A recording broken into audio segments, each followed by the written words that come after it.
Wow, what a crowd. What a crowd. My goodness. I'll tell you what, I love starting off Thursday mornings like that. Zim, I think your mic might be muted. I don't think so. Am I? Oh, there you go. We not coming through. All right.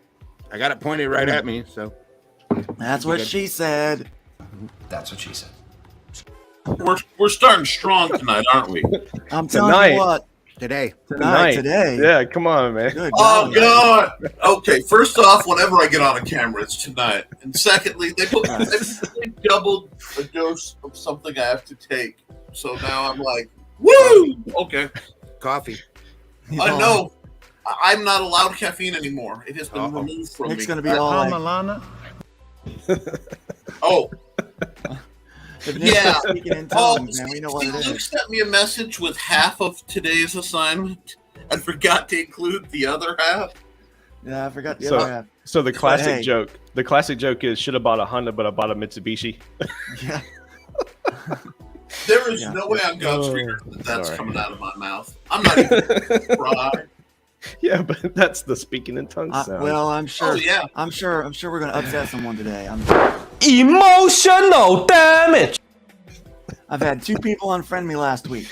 2 people. No. 2 people, and they told me why. They decided it was important to let me know that you've upset me, and I said it's fine. I apologize. Blessings to you. Apparently, I mean, it's all right though. It's all right. So let's see how many people we can upset today. Let you know. At least they let you know they unfriended you. I can respect that.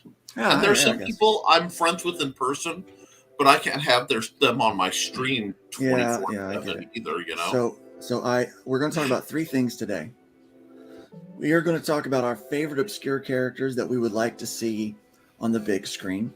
And I found a list that I would like to see all 20 of them on the big screen for funsies, okay? Then we're going to talk about Rippaverse, okay? This guy, Young Rippa, Eric July, been following this guy on YouTube for a while. He did a comic book, made a lot of money. Still got plenty of time to go, but he's already made, I'm talking, a lot of money. So we're going to talk about him today, kind of what's going on there, and how we can try to model that. And the third thing we're going to talk about, because it ties in with kind of all of that conversation, is Justin Sweet, Agent Zero Comics, is here, and he is crowdfunding a book. Hail. He is crowdfunding a book today. Well, not just today. He's crowdfunding a book for several days to come. And he's using a method that's outside of the typical crowdfunding process. And so we're going to talk about that a little bit today. Because I think his camera's not on because he doesn't like his hat. He doesn't care for his hat. Well, not only that, I'm also trying to maintain a certain level of innocence because I'm at a place that I probably shouldn't be live streaming from. Oh, AKA day job. AKA day job. Okay, he's live streaming from the day job. I was like, AKA the bathroom. No, oh my gosh. That would be B-Rose. B-Rose has weapons and layouts around. I hope the heist goes well, allegedly. Yeah. Yes. I know B-Rose has from Black Rose Comics. He has streamed from the bathroom, from what I've heard. I mean, that's rumor. Hashtag BathroomGate. From what you heard? From what I've heard. Did he do a courtesy flush, mid episode or something? Oh my god! I hope. Maybe that's what we heard. Well, and I'm what a story, Mark. With Randy on today. I mean, I figure it's also maybe a good chance to kind of say that I'm carrying in my eBay store the 4 floppy issues of from the Long Shots campaign. And so, yep. And I put the link in chat in our private chat or whatever. But I just want to draw quick attention up to the corner of your screen. You might notice that Crispy is sizzling this morning. Nice. Frank Cooper, Telepathic Bunny, made a GIF for us. So, well, you just alienated a whole lot of people by saying GIF. Just wanted to throw that out there. Well, I don't care. It's not. If it was GIF, it'd be spelled with a J. Okay, it's not. It's not graphics. It's not graphics. I know. It's not graphics. It's graphics. I know. It's a graphic interface. Wait. Format. Hey, I'm not in the debate. I just had to bring it up. Why is there even a debate? It's great. I know. How hilarious would it be, in all honesty, let's just stop, what if that was what got Luke canceled? All the stuff he's pulled on the show that I've tried to write in, all the stuff, it's okay. Between the two of us, we could get spicy because, I like pineapples on my shirt and on my pizza. So, Right. you know what I mean? That's pretty funny. And besides, if it was a GIF, it'd be recalled peanut butter. No butter. Boom. Hail. I do. Before we get into this too far, I just want to let everybody know I do have a permit. Not to worry. I have a permit. This just says I can do what I want. Yep. God bless America. Anyway, Right. Yeah. Oh, yeah. So anyway, here's when my daughter first started calling it a GIF. I was like, "What are you talking about?" She goes, "The little picture that's animated." And I'm like, "You mean a GIF?" She's like, "Well, they call it a GIF." And I'm like, "Listen, I was around when they invented those things. Like when they were invented, I was around and making them. They're called the GIF. All right, so it's just like this. My day. Back in my day. Here's the thing. In America, we call it a zebra, right? Oh, right. Do you know what they call a zebra where they come from in Africa? Zebra. A zebra. Because think about it this way. Do you know any Debras? We don't call them Debra. We call them Deborah, right? It's a zebra. It's a zebra. So when you call a zebra in America, people are like, oh, you said it wrong. Actually, I hate to be the actually guy, but no, I didn't. I mean, and the other thing that they do wrong is they eat bananas wrong. That's true. But I have to say this, since you brought it up, I have to say this. Eating a banana, peeling it like it's properly peeled is, that's something that apes do. And so for me, because I'm a human and I'm completely like rebellious, I will grab that stem and I will rip it. And if it comes apart, well then by golly, I'm like, by golly, I'm gonna have a mashed banana before it's over with. But I'm eating it as a human. It's like, take that, evolution. Exactly. I use a knife, y'all. Oh yes, nice knife. Human using tools. Look at you. Let's go to the comments. Is that a banana knife? This is any problem I can solve with it, including finding it in the dark, because my wife got me one that glows in the dark. Oh, hail! Yep. I'm sorry. I get passionate. Let's go to our comments and see what we've got with us today. See how everybody is doing. Let us know how you're doing today. First, I want to welcome everyone that is in the comments and chatting along. This is an interactive show. Feel free to be a part of that.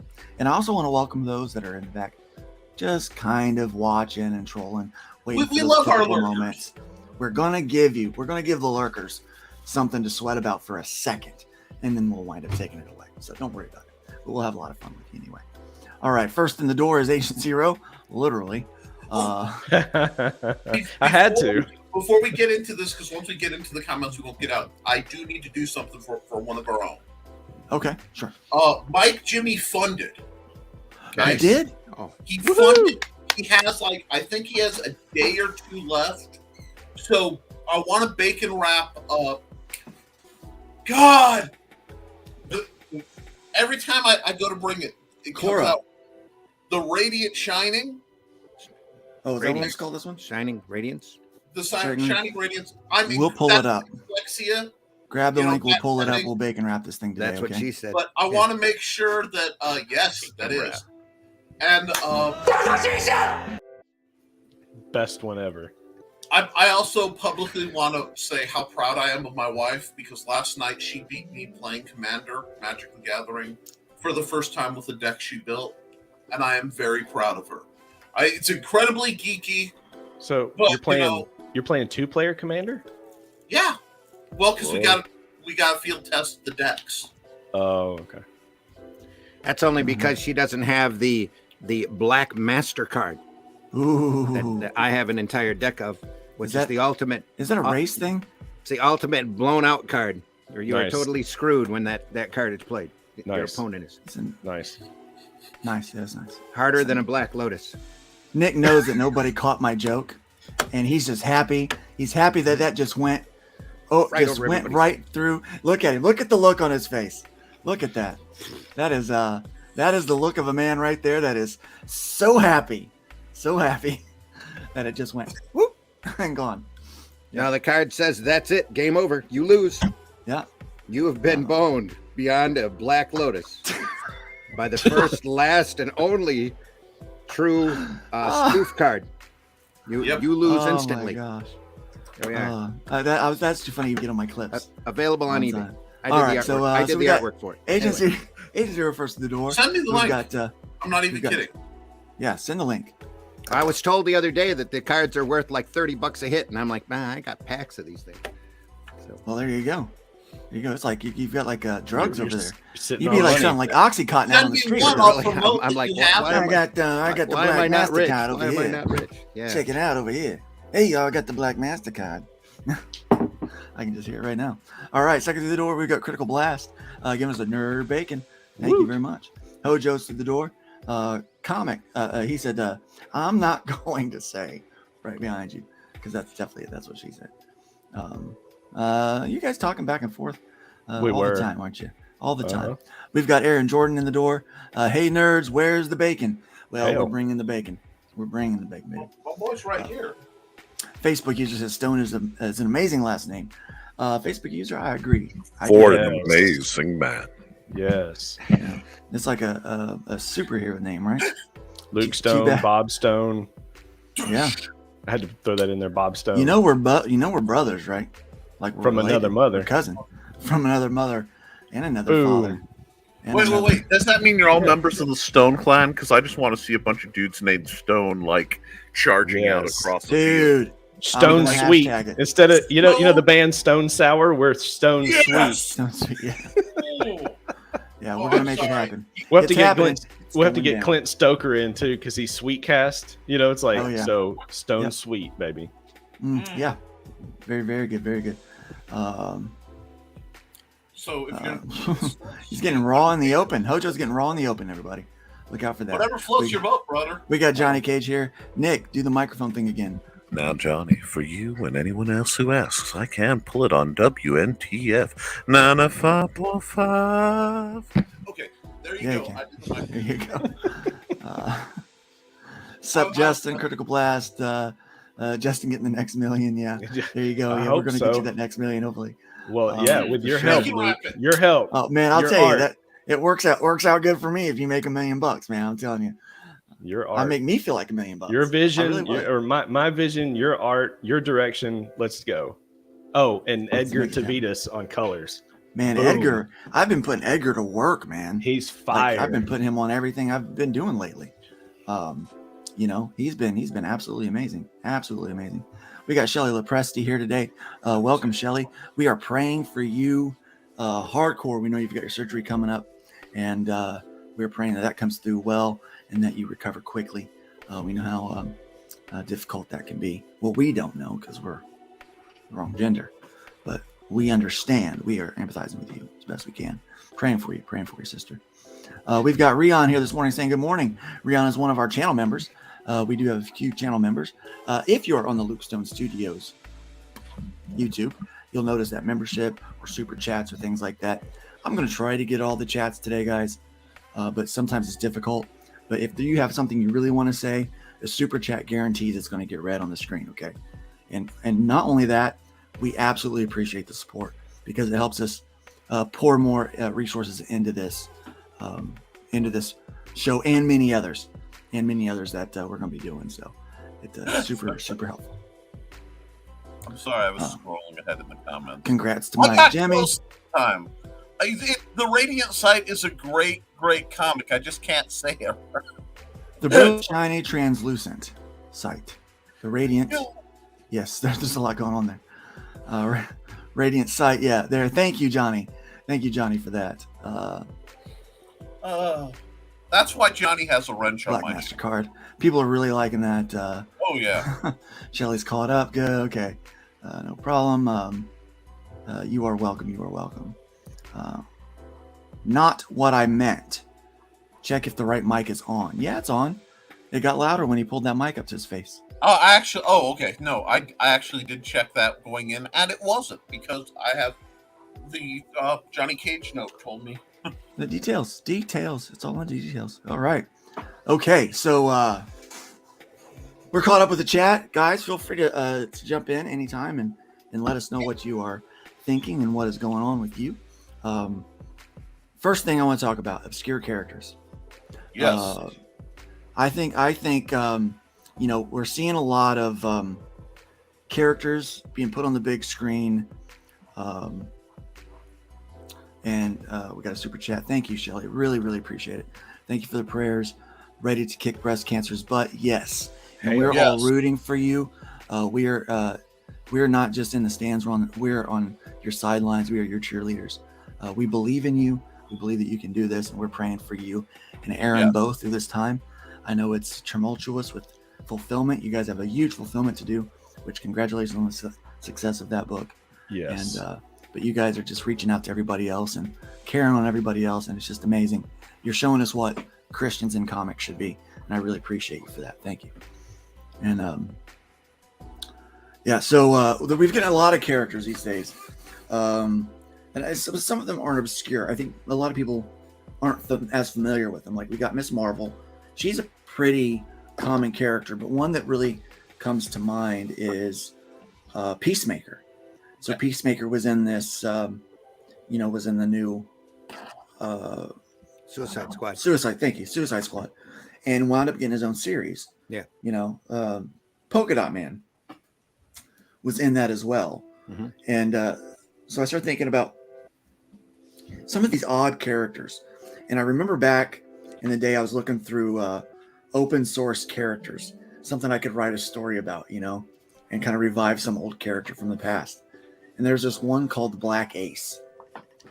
And he was a poker player. He was a poker player that was basically just like a, like Maverick in a way, the TV, the old TV show. But played poker and stuff. And it was, very, very, very simple. But somehow there's no real superpower to him. But he was just, almost kind of an anti-hero too. Wasn't quite the hero yet. It was kind of played the middle ground there, and I liked him. I thought it was a cool character. So it got me thinking about that, and I found an article that we'll get into after we've kind of heard from you guys. But I found an article that has 20 obscure comic book characters, and I think all of them would be funny to see on the big screen. So that's kind of what we're going. So let's hear from you guys. What are you thinking? Let's go. Let's go with my bro host with the mo host, Nick. Obscure characters. Okay. All he said to me was, pick some of your favorite obscure comic book characters, and I decided to split it from true indie. Like, just a lot of us could be considered small PR characters, obscure because people don't know about it yet. Those guys, that needs to be a whole different show.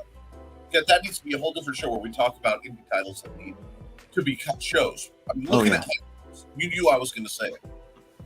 But yes, okay, we're opening up with Deuce. Representation matters in comics. One of my favorite comics of all time is Danger Girl. I love it. And I was scrolling through, I'm like, okay, a couple characters on the you mentioned. And I saw Deuce. I did not plan to wear this shirt. But it's like, look, y'all, I'm not saying representation in comics matters at all. But when you accidentally cosplay an awesome, goofy character. Nice. Life is good. Deuce is the Q, like the James Bond Q, to the Danger Girl series.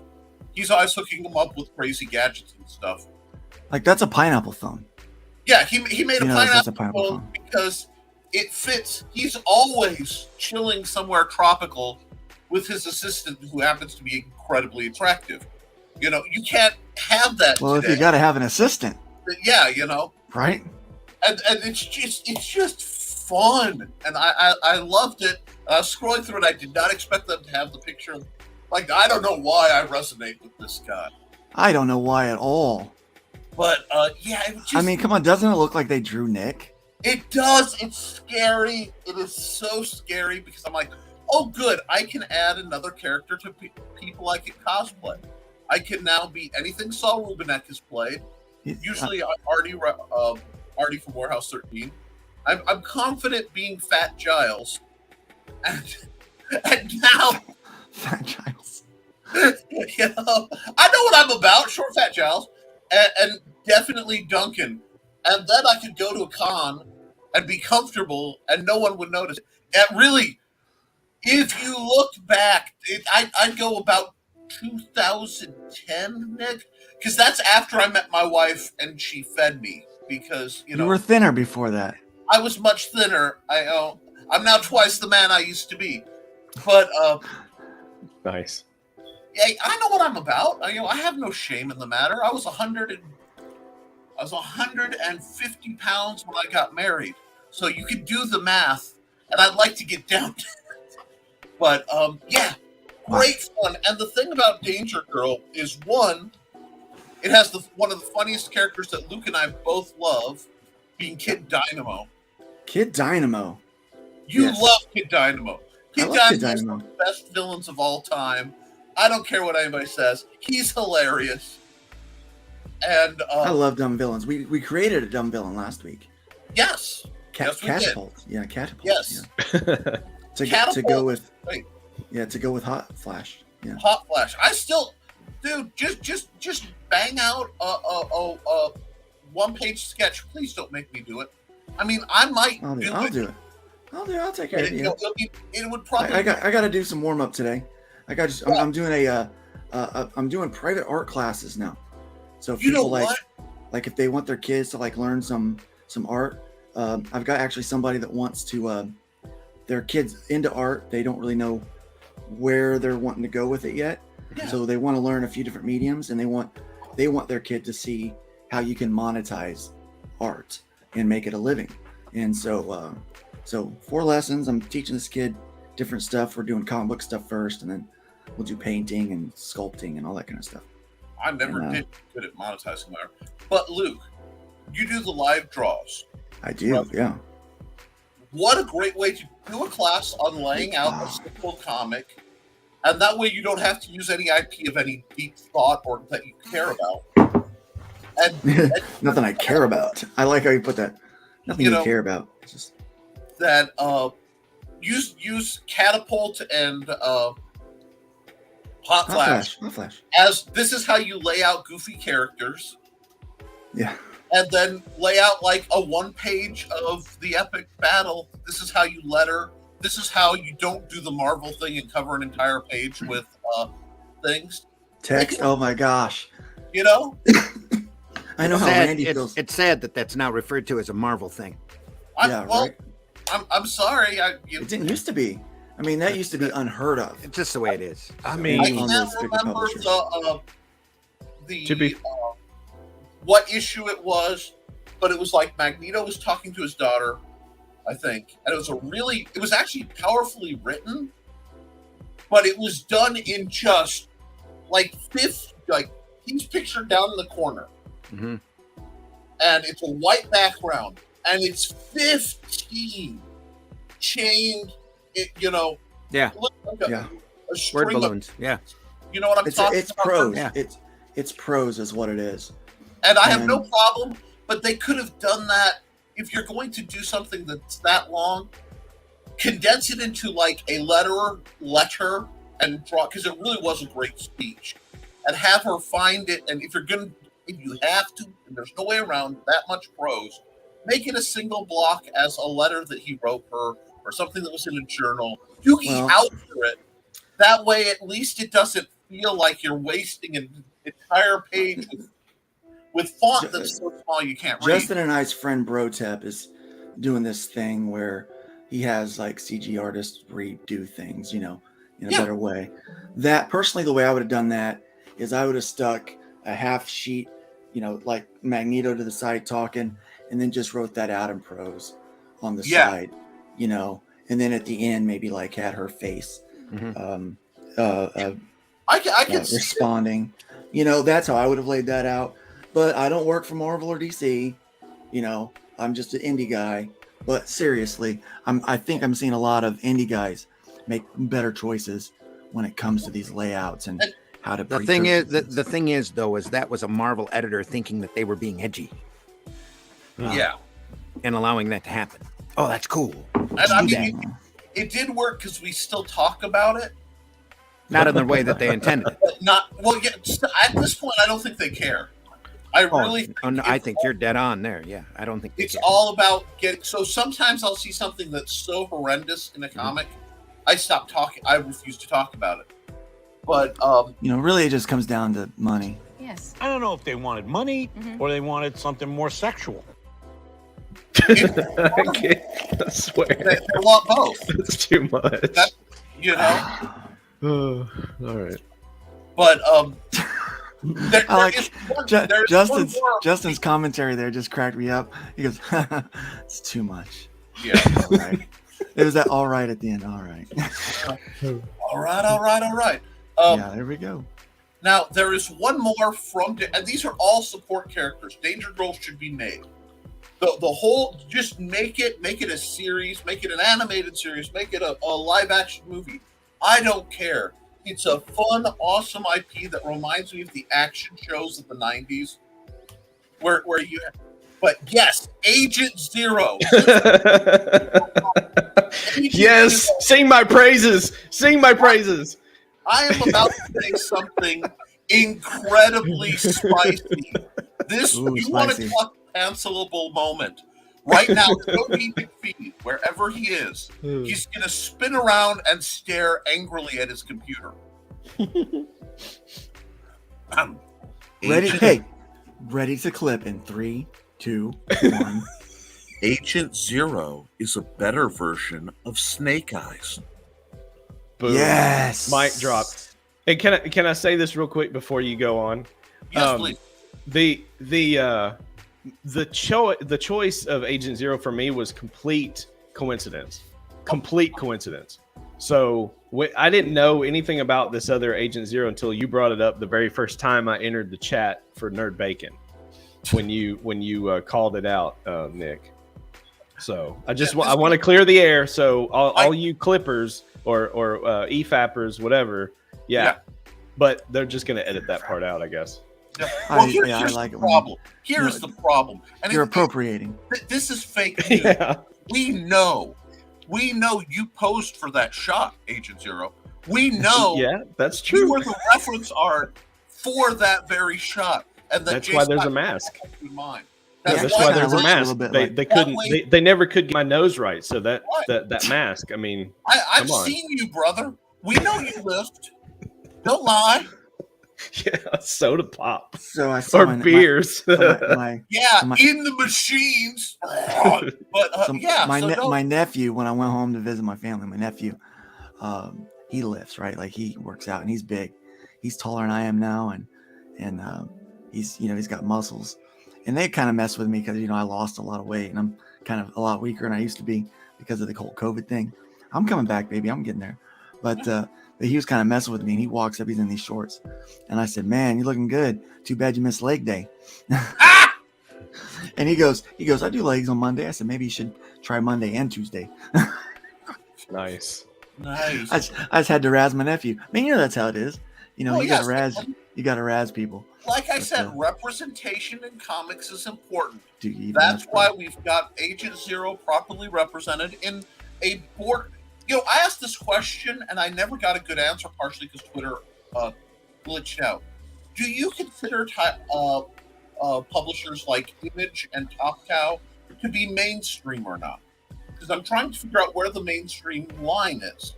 Well, chat, what do you think? Are Image and Top Cow, are they mainstream now? Because I think there's a reasonable case to say that 2000 AD, despite Judge Dredd being very popular, is still not mainstream. Well, I mean, let's look at two of the things Image has put out lately that has made mainstream. So we know that, first off, we know that Spawn is mainstream now, right? Yes. Like you can't, even though you can't call that indie. Yes. We know that The Walking Dead is mainstream now. That's not obscure at all. And we know that Invincible is mainstream, So they've had at least 3 major hits that are well known. Okay, let's look at the big 2. X-Men for Marvel, Captain America. There's a lot. Hulk. Anything in the MCU can't be considered. Yeah, that obviously. Without the big 2, because there's series and TVs. But I was thinking about that because Savage Dragon was made into a cartoon. Judge Dredd is pretty big. But I think its title's not. It's like the title went, but the company didn't. Right. Yeah. It's like there are people who, it's by Marvel, it must be important, or it's by DC, it must be important. There's definitely prestige about working there. In fact, I know artists that will take less money to work there than to work for indie. Because it looks good on the resume. I mean, I hate to say it that way. It really, really does. And interesting on that, I saw. So Hojo is thinking, now that Walking Dead's taken off, that maybe they're mainstream. Walking Dead and Invincible, didn't he? He did. He did. Yeah. So the examples that you gave, Luke, are mainstream. Yes. There are properties that have gone on outside of comics that have got extra other media that has come in. Savage Dragon, really mainstream, what, in the 80s, maybe Right. 90s. And see, I'm trying to figure out, is it something that you rise and fall? Because when people use terms back and forth, it's really important to understand what we're saying, especially as a group. Well, in the industry, I Yeah. think it's a outdated pigeonhole to use the word mainstream, because seriously, we've been a niche market since the 80s. Ever since the direct market sprung up, we've narrowed down to a narrow group of readers. And very rarely, extremely rarely, have we ever tried to reach out as an industry outside of that pigeonhole. We are a niche market. We are not mainstream. Marvel publishing is not mainstream in the slightest. DC is not mainstream. Just look at their numbers. They're pulling down numbers of a lot of these books that the regular comic media don't even want to admit exist. They're pulling down smaller numbers of a lot of some of these crowdfunding books.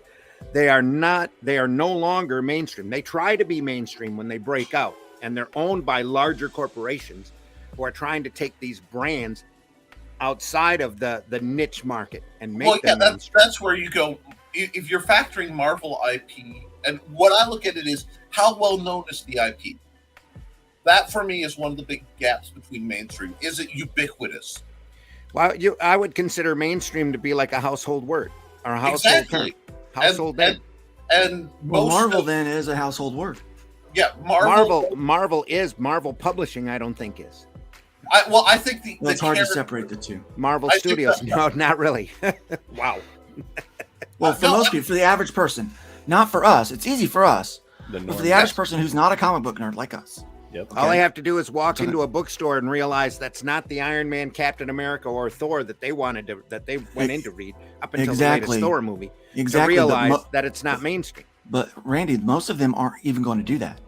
No, they're not even going to try to do that. Right. So to them, Marvel is the MCU. To them, and Marvel will always be the MCU. And back on them, they're not making any attempt to reach the mainstream with their publishing. No, they're not. And, I'll add this. My wife has been watching this phase 2 Marvel stuff. And she goes, I'm just not liking this as much as I like the first stuff. She was all about, couldn't wait to get the next movie from the first one. She's like, I'm just not digging this. I said, well, this is really the material from the 2000s when I stopped reading. Yeah. This is what lost me as a comic book fan in the early 2000s. And that's the hazard of a flaw in your IP. The IP, the story, this is what people don't want to say. The story of the comics is the story of the show, is the story of the movie, is the story of the video game. If the story is not right, and somewhere telepathic Bunny is losing his mind over this. If the story's not right and the story fails, everything built on it will fail. Doesn't matter how pretty it is. Yep. But one other thing that ties into this, I saw something yesterday. There is a new webtoon, webtoons, comic, Zatanna and Constantine, and I saw that come out. How crazy is that? How are they not getting sued for using the IPs? Because that's where my brain went, and then I saw it was officially DC. So DC is catching on. Webtoons, exactly. Webtoons. And I think too, my favorite comics I read like through college were all literally web comics. Our boy Eric Hodson has been on Webtoons for ages. Yeah. Man, it's like, Yeah, it's I like, mean, if you're gonna go there to read Zatanna, then you need to read some Dreaded Dinosaur while you're over there. Yeah. But and see, that's what we got Frog G here. Thanks, Frog G, for dropping all those links. Appreciate you. Appreciate you. Just inundating, just sprinkling them around. It's great. Thanks, Frog. So here we go. Kid Dynamo. Yeah, Kid Dynamos are great. Yeah, let's forget about Marvel. Let's not talk about those guys. Yeah, let's talk about obscure characters. And then when we're done here, we're going to talk about Rippaverse. Yeah. See, Pardon me. all the obscure characters I wanted to talk about are all DC and Marvel because they don't handle the good characters. They've got their own set of a we can dozen talk- we can- icons that they use over Yeah. and over again. Well, Yeah, that's, we can talk about he their wants to go obscure back characters, on yeah. topic. Yeah. And because I have one I like that popped to mind when I realized what the assignment was. But no, Kid Dynamo. Kid Dynamo. Kid Dynamo is Tell a me what's in my fun. series. What a fun villain, and that's what I look for. Are the characters fun? The Peach was delightfully creepy, but Kid Dynamo's a kind of a henchman, but he's a little short dude. Little tiny guy, yeah. A little person of some looks like a kind of buffed up tattoo, like to plane. But he's got like the Reacher arms, and they didn't have a good picture of him in the Reacher arms. But he has like these gold grabby arm extenders that he goes and beats on one of the heroes with, and I just thought it was hilarious because I love the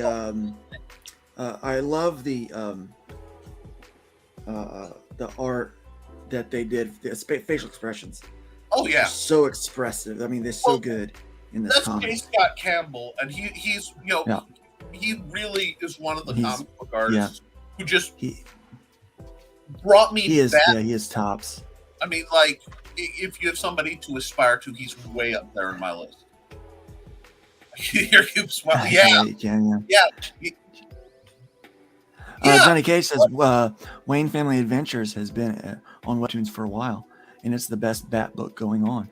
Well, because the publishers aren't watching it hard, and because the corporate influence isn't there, the stories that they're doing sideways over here that are definitely non-canon again start to be better.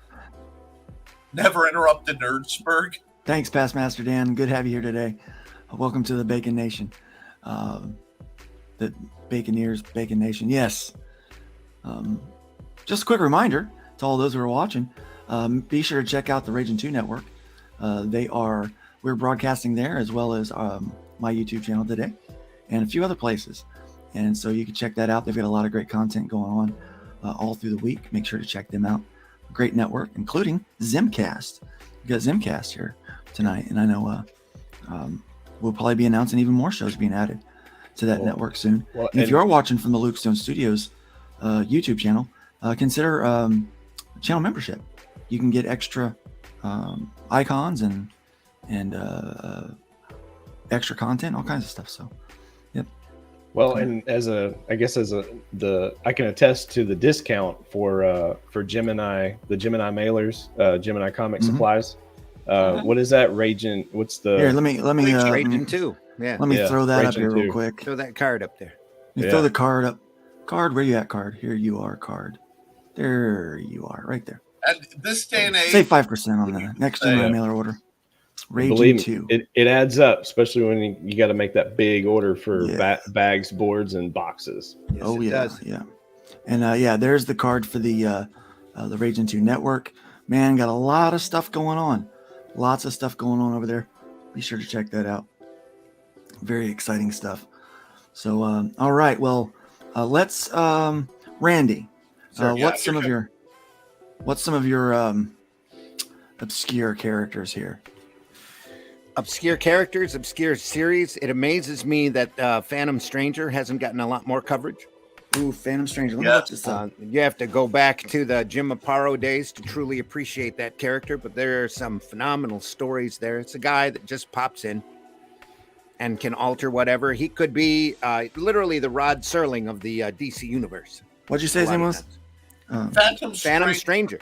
He actually shows up in Batman: The Brave and the Bold as basically him, and I'm trying to think who the other one, the Spectre, show up. Yes. Because what they're doing is they're fighting over Batman's soul, and the wager is we're going to tell him who killed his parents and give him the opportunity to either kill him and be if he kills the person who killed his parents, he'll be transformed into an unthinking force of vengeance, not justice.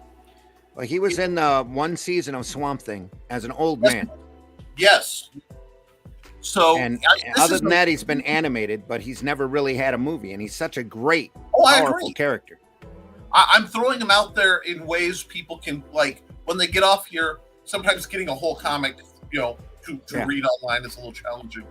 But you can find that streaming if you scroll around. It's a neat concept. My Phantom Strangers. Wow.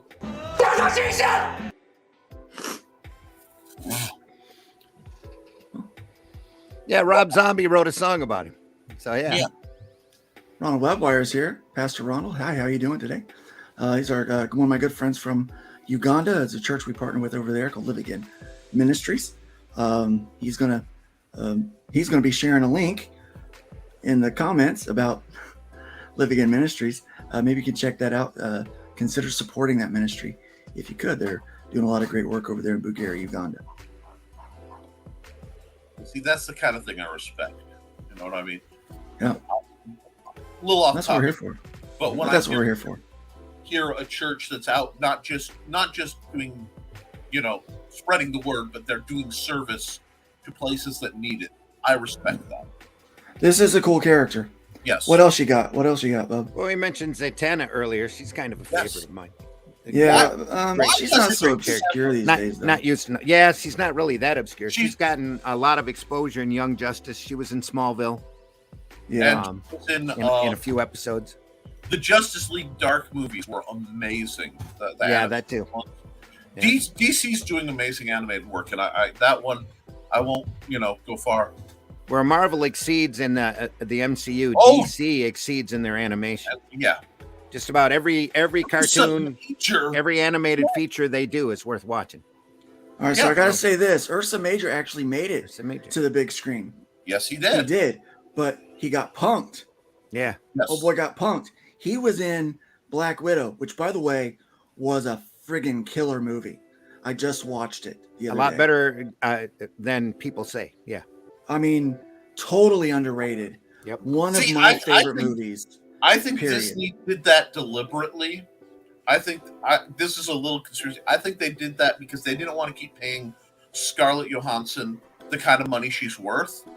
Right. So what they're trying to do is phase out a lot of the established characters if they can, so that they not only can they bring up supposedly new ones, but they don't have to pay as much.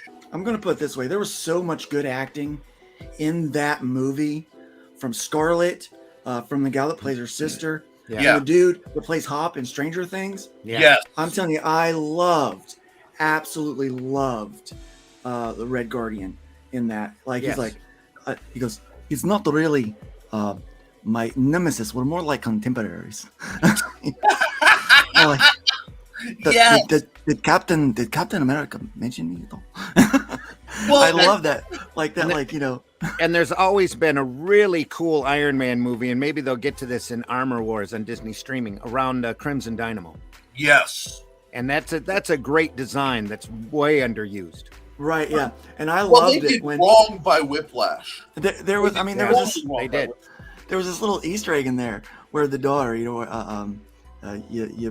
something. Yelena? Yes, something. Yelena.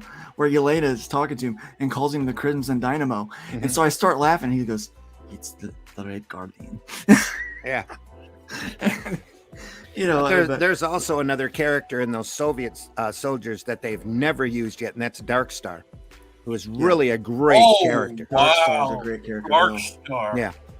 Wow. So He's Ursa shown up, Major. he's shown up in some of the animated series. Yeah, but Yeah, so those don't Ursa count. Major is in the movie. Well, you don't watch He's them, in so they don't prison. yeah, He's in prison with Red Guardian, okay, and he's this big dude with a beard, and he comes sits down and he's doing the arm wrestling, and he gets his arm broken by Red Guardian, okay, and I'm like, come on, he just got punked, right? Because I know the character, yeah. because they called him Ursa. I was like, Ursa, who's that? So my wife looked up, like, oh, that's Ursa Major, and I'm like, oh, that guy, I love that guy. Like, what a weird character to have in Yeah. there. But Yeah. he's Russian, so it makes sense. But the thing about that is, I almost lost. I thought my wife was going to leave me for him because she saw this giant guy with a beard, and I'm like, oh, he's your type, isn't he? I said, I bet he plays football. I bet he plays center. You know, I'm like, you know, she's like, oh my. but yeah, so hopefully they bring Ursa Major back. Yeah. Again, but he's a fun obscure character that I like. They spoofed him pretty heavy in a movie, I think it was called Guardians. They did a Russian version of the Avengers that wasn't canon for Marvel, but they had a character very much like Ursa Major. Mhm. I think he went bare and couldn't come back out of it. Oh But, yeah. I mean, it's on streaming services. It's one of those, just to watch it and enjoy it for being a dumb superhero beat 'em up, Sure. you know? Mm. But I think we're stumbling into a really neat transition point of how people know comic characters. Yeah. Because in the old days, the comics were the pristine base. They were the canon that mattered. Mhm. Yes, Guardians was amazing. Yeah. Welcome, Richard Asplund Jr. That's I my hope buddy. I said that right. Yes, so, you did. welcome to the Bacon Nation this morning. It's Yeah. great to have But you with us. Yeah.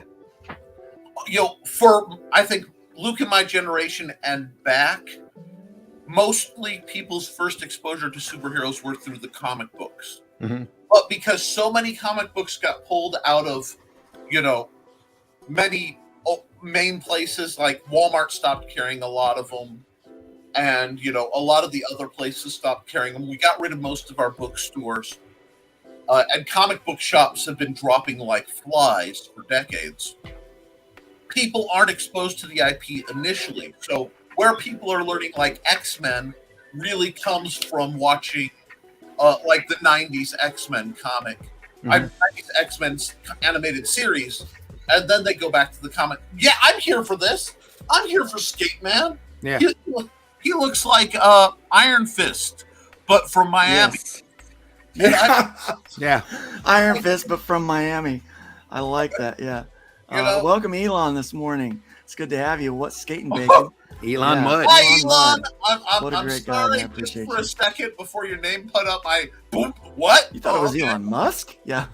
Yeah, Elon shows up. No, Let's- but let's bacon wrap, you know, the next SpaceX launch. Your list is already much better than the list I saw yesterday. Oh yeah. Already. Much better. one of the first that actually got the name right. So Yeah. that's good. Bully on me. Reno said, Rion. My gosh, words are Ryan. hard. Ryan. Ryan. I'll tell you. I think it's Got one Rion. lucky one. Actually, now you Rion. got- Yeah, Rion. Yeah, it's Rion. So I Rion. actually, Sorry. Sorry, Rion. so I got Rich's last name right, and then immediately got Rion's name wrong. Nice. Not You know, 20, because you know, 'cause that I have, you know, I 24 win. happens. Walmart stopped carrying trading cards as well. That Which and- sucks. Like Magic well, so doubled their price. Well, one of the big reason why Walmart stopped carrying comics and trading cards is they had too many kids going in there and tearing open the packs or pulling out individual cards and trying to swipe them. yeah, exactly. counter. Shrink. So it Yeah, was shrink. just too big of a loss for 100%. them that they stopped. Target got rid of them because some kid pulled a Yu-Gi-Oh card that was really, really expensive. He randomly pulled like a multi-$1,000 card, and out front, they heard he did it, so they just jacked him up and took it. Hmm. And it was like literally right in front of the door of the Target. The dude just got Wow. jumped. in the Wow. card. Oh. Gosh, people are nuts. Well, because it So, was $1,000 and money makes people Cardboard crack. Oh you yeah, know, MTG. there's a recent show out called Stranger Things that Yes. shows what happens to a person when you jack them with a skate. So yeah, so Iron Fist on a Friday night in the '80s. Yeah. That's pretty good, Rich. And like I that did one. that too. I miss roller skates. Roller skates were fun. Yeah, we The miss end of the comics spinner at rack. 7-Eleven. You know, Yeah. it's nuts. There used to be a spinner rack everywhere with something on it. It's nice to have comics everywhere for people to get a hold of. Now, I mean, I have no problem at all with the comic shops. I love the comic shop, the local comic book shop. Love them. But They should have never stopped the newsstand books. They should have pushed to get farther exposure. Yeah, But, because what that does is if you can hook them at the newsstand, then you can reel them into the local comic book shop. Yep. You know, it's Well- it's marketing 101, and they just drop the ball. And I think it's time that I think the new newsstand is the internet, yeah, social media, 100%. and Yeah, we're seeing that probably. it happen. really is. Although, ironically, small local newspapers are getting a resurgence. Rion thinks cardboard crack is Alternative funny. papers have always been strong as long as they can It's find true. the advertisers. Yeah. Target and Walmart, where I live, have cards, but they're up front and behind Yeah. glass. And they don't and have that's why. much. And I'm sorry. One thing people aren't getting: the economy sucks. Now Yeah. is not the time to if you're trying to put something as a luxury like magic cards. There was no reason to triple the price in some cases or double the price. I mean, Right. like, you want people to get involved in your advertising. Here's a deck you can buy for $50. What are you smoking? I'm sorry. It just Right, yeah. Frog G says, did we take Yeah. a moment to note the aged bacon out there? Happy belated birthday, Kevin Bacon. Oh. 64 years young. glorious. 64 years Yeah. of bacon. And, Kevin Bacon was is very important because he was in possibly the greatest franchise in movie history. Yep. If you're going to have a movie franchise, Tremors. Tremors. Now hold Loved on. He was also in the very first Friday the 13th. A lot of people don't know that. Oh, that's right. He true. was. So I thought that's what you're going to say when you said the most famous franchise. I was like, oh Well, yeah. Footloose. No, I I said mean, who that. hasn't heard of Footloose, right? Yeah. She's having a baby. Love that movie. Yeah. Oh, I- wait. Was he in that, or was it? He was in- She said. He was in Wild Things too. That was Wow. that was a trippy movie. Yeah, I think he was in Yes. He Said, She Said. Yes, he was.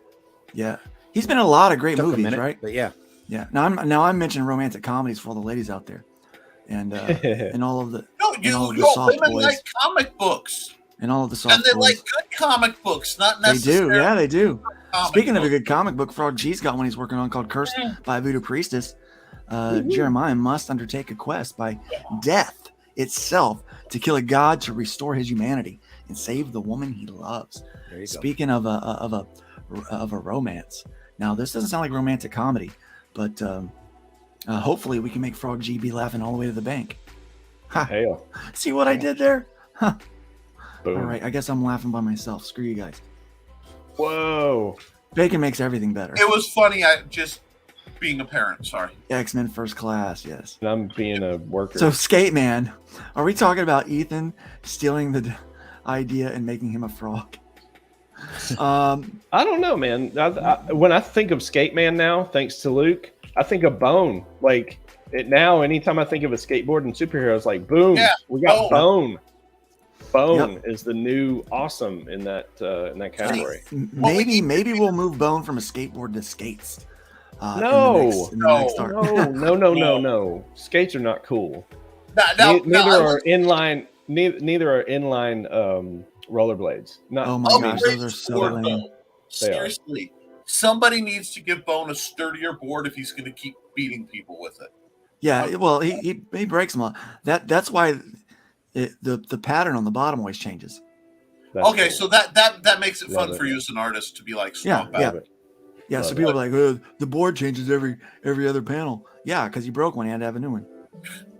Well, how did he get it? He teleports. Jeez. Gosh, Yeah, he's got it's a comic pocket book. dimension. Stop taking Hello. it so seriously. He's got a pocket dimension. I Yeah. mean, come on. How does Right out of his pocket. How does chlorine's clothes also turn into the gas and not just burn off? Because if I made It's her a naked, comic book. everyone would be upset. Okay, you know what? We Well, not everyone. Luke, Not everyone. Some people are into that. That's what he said.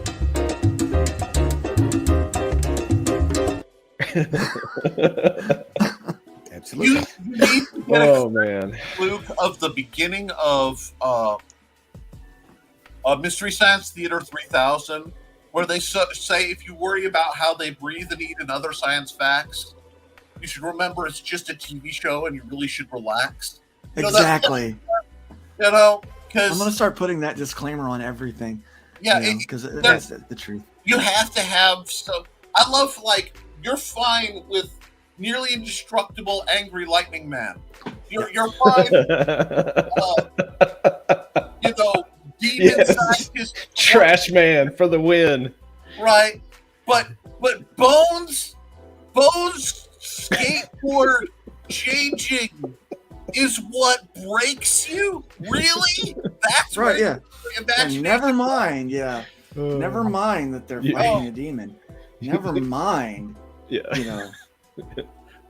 Wow. You know, because all the conspiracy stuff I throw in there, that's believable. But that stupid skateboard changing, I'm just having fun, guys. I'm enjoying myself.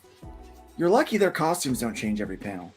You know what? They're lucky you don't make Hot Flash and Catapult hybrids canon, because like I had. Dang it, it's happening.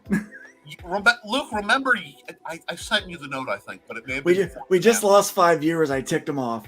Oh no. Hey, you know what? Sometimes the trash takes itself out. No, what it was is you finally said that Chlorine's never getting naked, and so they just had to go. Oh They're yeah, like, man, oh, I'm out. I lost I'm out. even more. We lost 4. We lost 5 more. Luke, We've lost 10 viewers. I kid you not. We lost 10 We're viewers. leaking viewers. in We're 2 leaking. minutes. No, we just hit 10 o'clock. So a lot of everyone's people are going back to work. Going back to work.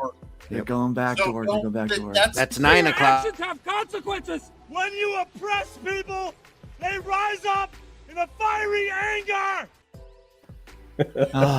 So I perfect. want to float this to Luke because I talked about it before. I want to see a side title of the Hybrids universe of the rejects, of the people whose powers are so like useless that even the Hybrids company, they're like, yeah, there's no point. They just ignore them. They leave them alone. Because I was going to float a manatee man, a guy who turned his hybrid ability is to turn into a manatee. There you go. Literally as a joke character. That's not like, it's not a serious self-insert, so I'm allowed. But no, we know he's there, and like the big government agency that needs to pop up at some point, it's like, yeah, we know he's there. He turns into a manatee. He floats in a pool. Like, what's suspended disbelief? Absolutely. That's why there's the Legion of Substitute Heroes. Yes, I love stuff like where that. Arm Fall Off Boy comes from. Yeah, there we go. Oh, well, back before Squirrel Girl got detected, brought up. She got moved up. Part of what was Arm it? Fall Off Avengers Midwest or whatever. Like Great Lakes Avengers, wasn't it? What?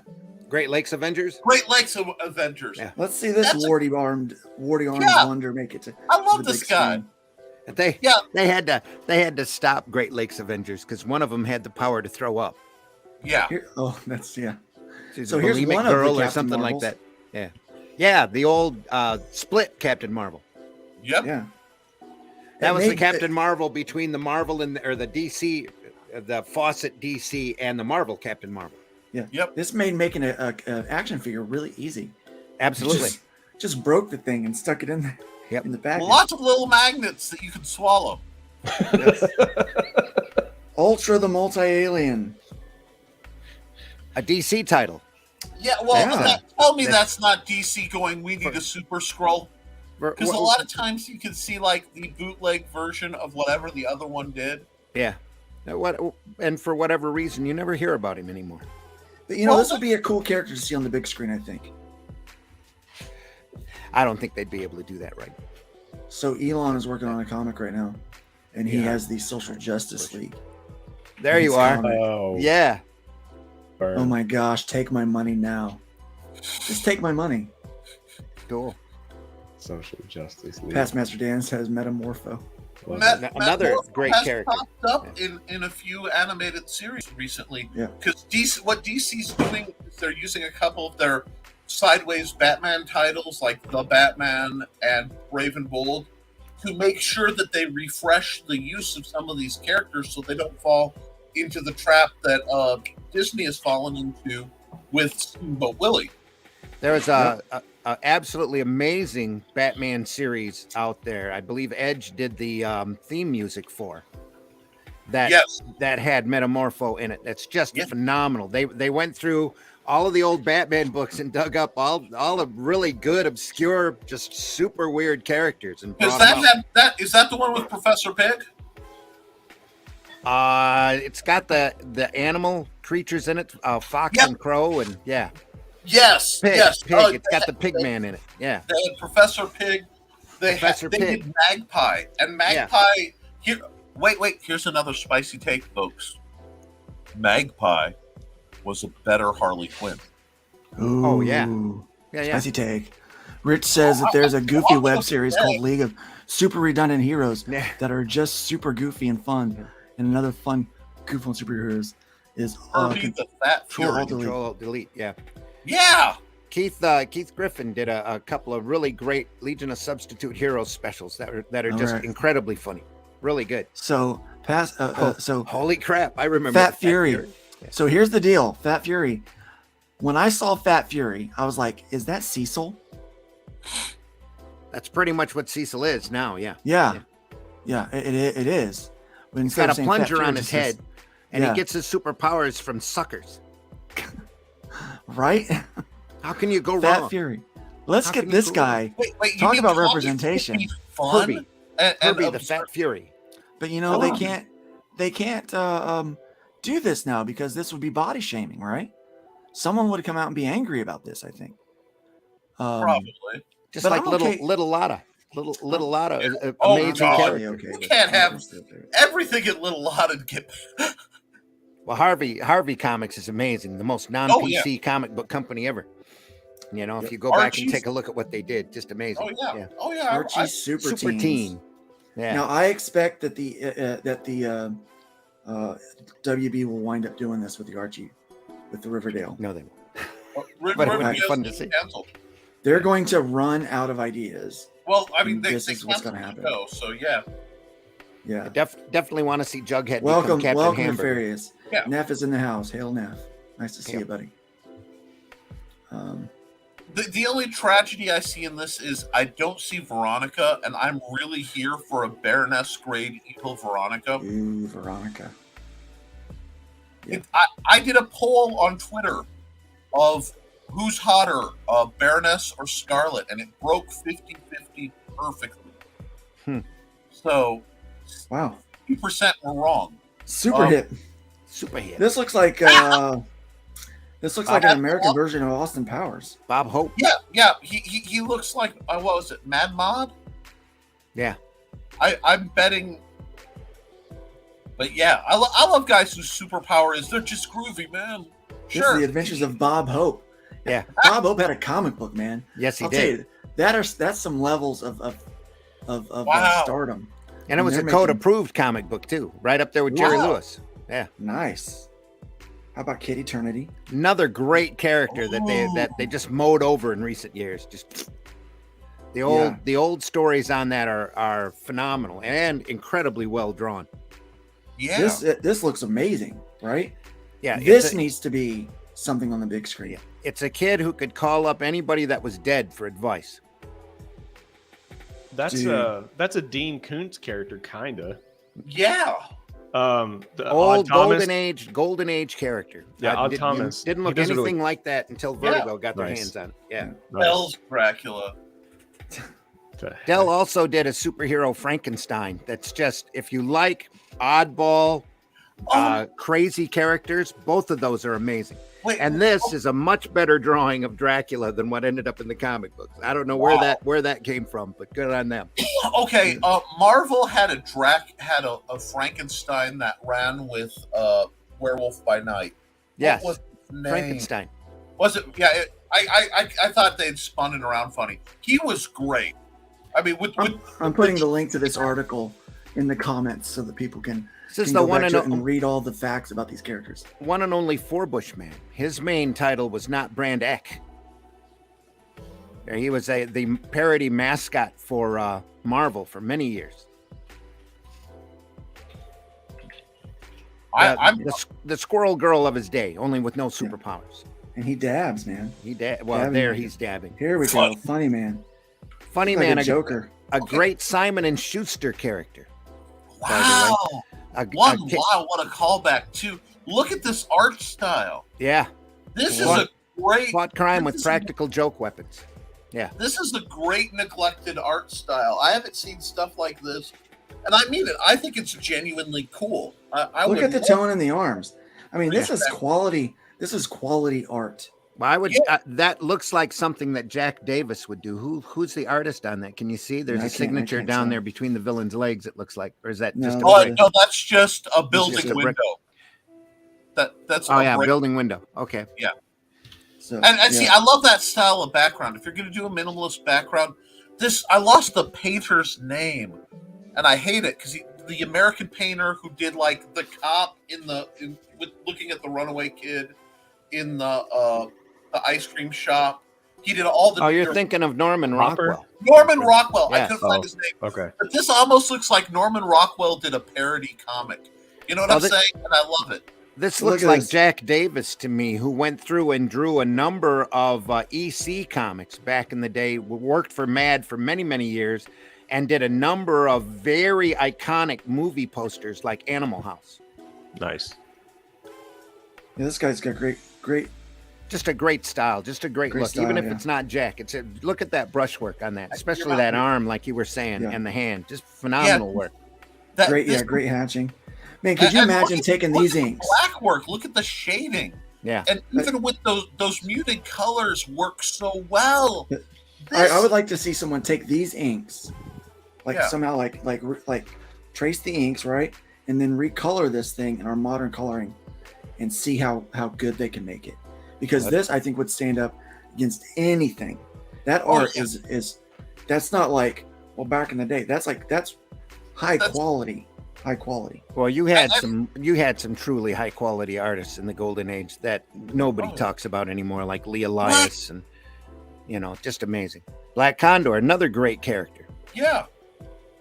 He's in Crack Comics. Wasn't he in the Freedom Fighters with Uncle Sam at one point? Yes. I believe the person who created this character was Will Eisner, who also created the Ray and a number of quality comic characters at the time. Yeah. This Mongolian guy who was raised Spirit. by condors. The Spirit, especially the Spirit. Yeah, the Spirit. Yeah, he was raised by condors. Yeah. Cool. As opposed to being raised by wolves, which is pretty awesome. I actually It's enjoyed the that blonde movie, by the way. phantom. That movie. Another the- great the golden Spirit. age character that doesn't get enough love or appreciation. I believe is that Marvel? I believe that was Timely Atlas. Timely, yeah. Which turned into Marvel. My gosh, Randy, you are a encyclopedia of comic knowledge. Man. Really is. I live and breathe this stuff, man. That's why I Love it. love shows like this where Love you're it. talking Well, about see, the oddball character. Bullet Man and Bullet Girl, Bullet Girl. Fawcett Comics, just phenomenal. Can we That- You know, can we go back to her for just a second? The Blonde Phantom? Because- Yeah. Yeah, because their mention stems from the tradition of hard-boiled detectives. Yeah. How many of us? I would love to see more comics where a character is actually having to investigate rather than just either techno-magically knowing where a crime is going on. This type of character is a natural evolution from the old pulp magazine. Right, and I Just love into pulp. comic book form, because the pulp magazines were raging just like comics were back in the 40s and 50s. Yeah.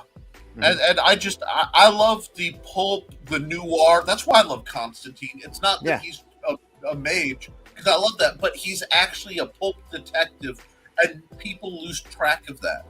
He's always trying to solve some case. It just usually has demonic whatever. Yeah. Constantine was Harry Dresden before Harry Dresden was thought of. I mean, let's be honest. And so, yeah, I love this. I want to see more of that. Yeah, this is cool.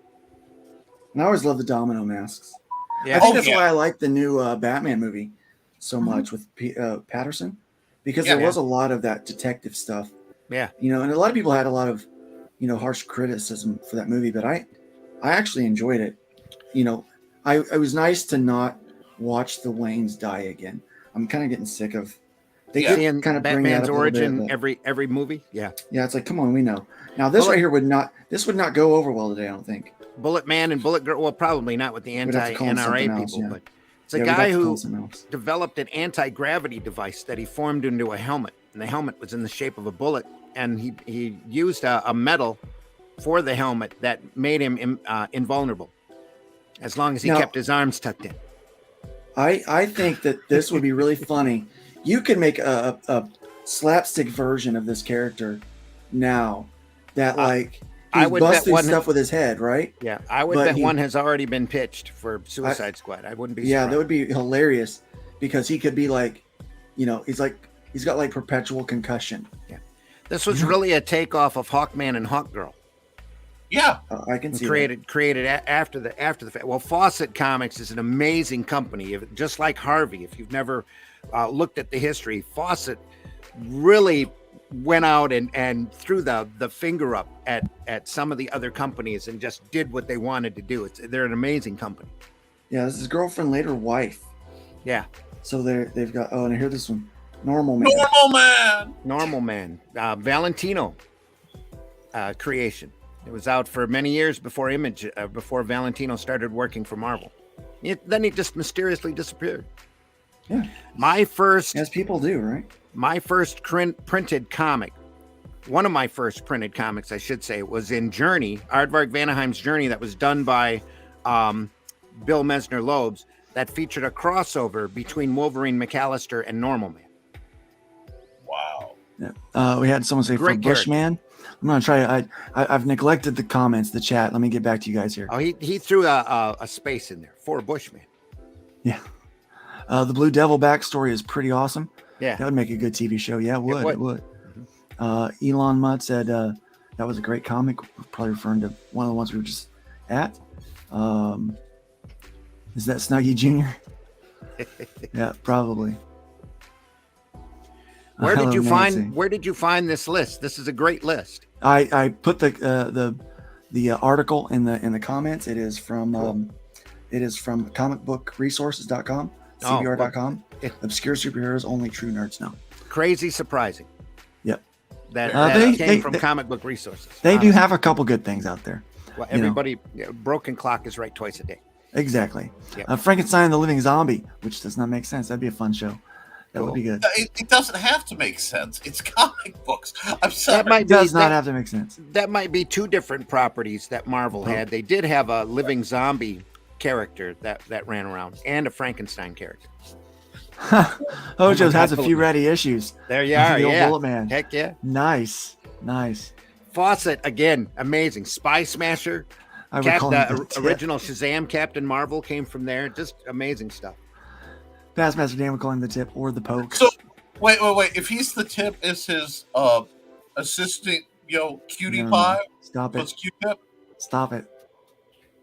Stop. I never got. Stop. Well, why is it that I'm stopping Nick? Nick, here's the pork pie. You should put that on.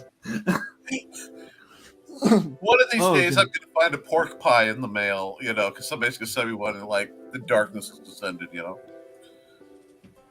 The original Hour Man was a good premise, but it made kids want to take drugs. Yes. Yeah. Hello, 8-Man. How are you? Let's take drugs, guys. Yeah. Just like the old cartoon Underdog with a super energy. Yes. pill Do you know this that he one? kept Do you in a know ring. Cole, yeah. Teen Titans. Scientist, daughter of scientist Abel Weathers, who experimented on his daughter to find a way for humanity to survive nuclear war. What kind of sicko test their experiments on their daughter? Ain't comics fun? Comics fun. Well, yeah, that's where you get. That's why you get the villains are villainous. Are they sicko? Yeah, because bad guys are bad guys. Let's have that. That's what you got to have. And again, this Brother is a Power. much more serious picture of Brother Power the Geek than what his comic was originally. Yeah. It says in the 1960s, DC Comics struggled to connect to the counterculture. One oddball attempt was Brother Power the Geek, which debuted in October of 1968. Wow. So reworked Frankenstein. Yeah. Only ran for 6 issues, I believe, Wait. at best. Roll down. He fell in with the psychedelic circus. Okay. Ran for Congress Congress. This is this is a title you could have fun with in this day and age. Right now, I would love to see, because either you don't do political or you double down and just satire the heck out. That's what they should do with this. A Frankenstein that runs for office. Yeah. Yep. Heck, compared to what we got right now, I'd vote for him. Yeah. A lot of these old characters that didn't survive for more than 3 or 6 issues can be rebooted and made great. you know, Yeah. and both Marvel and DC have Oh. so many great characters that they could be doing this with. Phantom Lady, also a quality creation. Wasn't she another? They're really tapping the freedom fighters, because I think she was the girl She was from in the Freedom Fighters. Yep. Yes, that is just. Well, that was one of the hair. that was one of the Yeah. first major comic company takeovers when DC bought the quality line. But they really bought the quality line for Blackhawks, because Blackhawks at the time was selling tons of books. Yeah. But along with that, they ended up getting Uncle Sam, Phantom Lady, the Ray, Doll Man, Human Bomb, Plastic Man, all of these great characters. If you ever read the Justice League, Justice Society, Crisis on Earth X story that ran in Justice League around 100, 101, 102, they bring all of those characters in on their own Earth. That's where they started that Earth that was run by Nazis. Yeah. See, if they want to And have they spun more freedom fighters off of that. Yeah. You get Peacemaker. Peacemaker. If they want more representation, they want more women in comics. Let's tap great female characters that are being neglected, like Silver Sable. You know, say let's tap great female characters. 100%. That's what she said. You can't say things like that, Nick. Now I will say, I'm going to chime in real quick. So Spider-Man for PS4, they did a really good job of reimagining Silver Sable in that game. Mm-hmm. Like, that's hands down my most favorite superhero video game of all time. It is. It is that good. And I'll always say one of the greatest missed opportunities that Marvel screwed up on is late 70s, early 80s regular Storm title. When Wolverine got his own book, Storm should have gotten her own book, and they should have kept that book out there on the stand. And she'd have been just as big as Wonder Woman today. So with that, I just want to say this too. I think another travesty is when they cast Halle Berry as Storm in X-Men, because in my opinion, the person that should have been cast was Angela Bassett, because at the time she was still very entrenched in Hollywood. She had just come off of a few really cool movies. Strange Days was one of them, and I mean, she had that booming voice. She has that charisma, that presence. Yes, she does. Yep. And so what do they do with her? They make her Black Panther's mother. Which I mean, I'm not gonna, now that it's this long after, but I'm telling you, she should have been, because Storm, Luke knows this. Storm is definitely my favorite female superhero of all time, hands down. Seconded only by original Jennifer Walters, She-Hulk. And Let's welcome Lady Ali Sanguias. Oh, hi! And Storm could have been a super major player in the Marvel universe, because when Claremont had her, she was super interesting. Really all up in my opinion, up until they punked her out. And then they just lost the whole essence and idea of the character. But I love that look. I'm sorry. I love that look. Dated. That Horribly was dated. I love it. For a lot of people, the Mohawk Storm. And I like that Mohawk. If you're going, that's one thing I like. If you're going to make a diversion, be bold with it. Yeah. You know, that was you could say that. Yeah. You know, I didn't really like the costume that they had her in at the time, but I definitely dug the Mohawk. Yeah, I like when they do like an older or like a different costume, but with the Mohawk. I still like the Mohawk. Yeah, very much. I do have to admit, I am a sucker though for the very sleek Storm.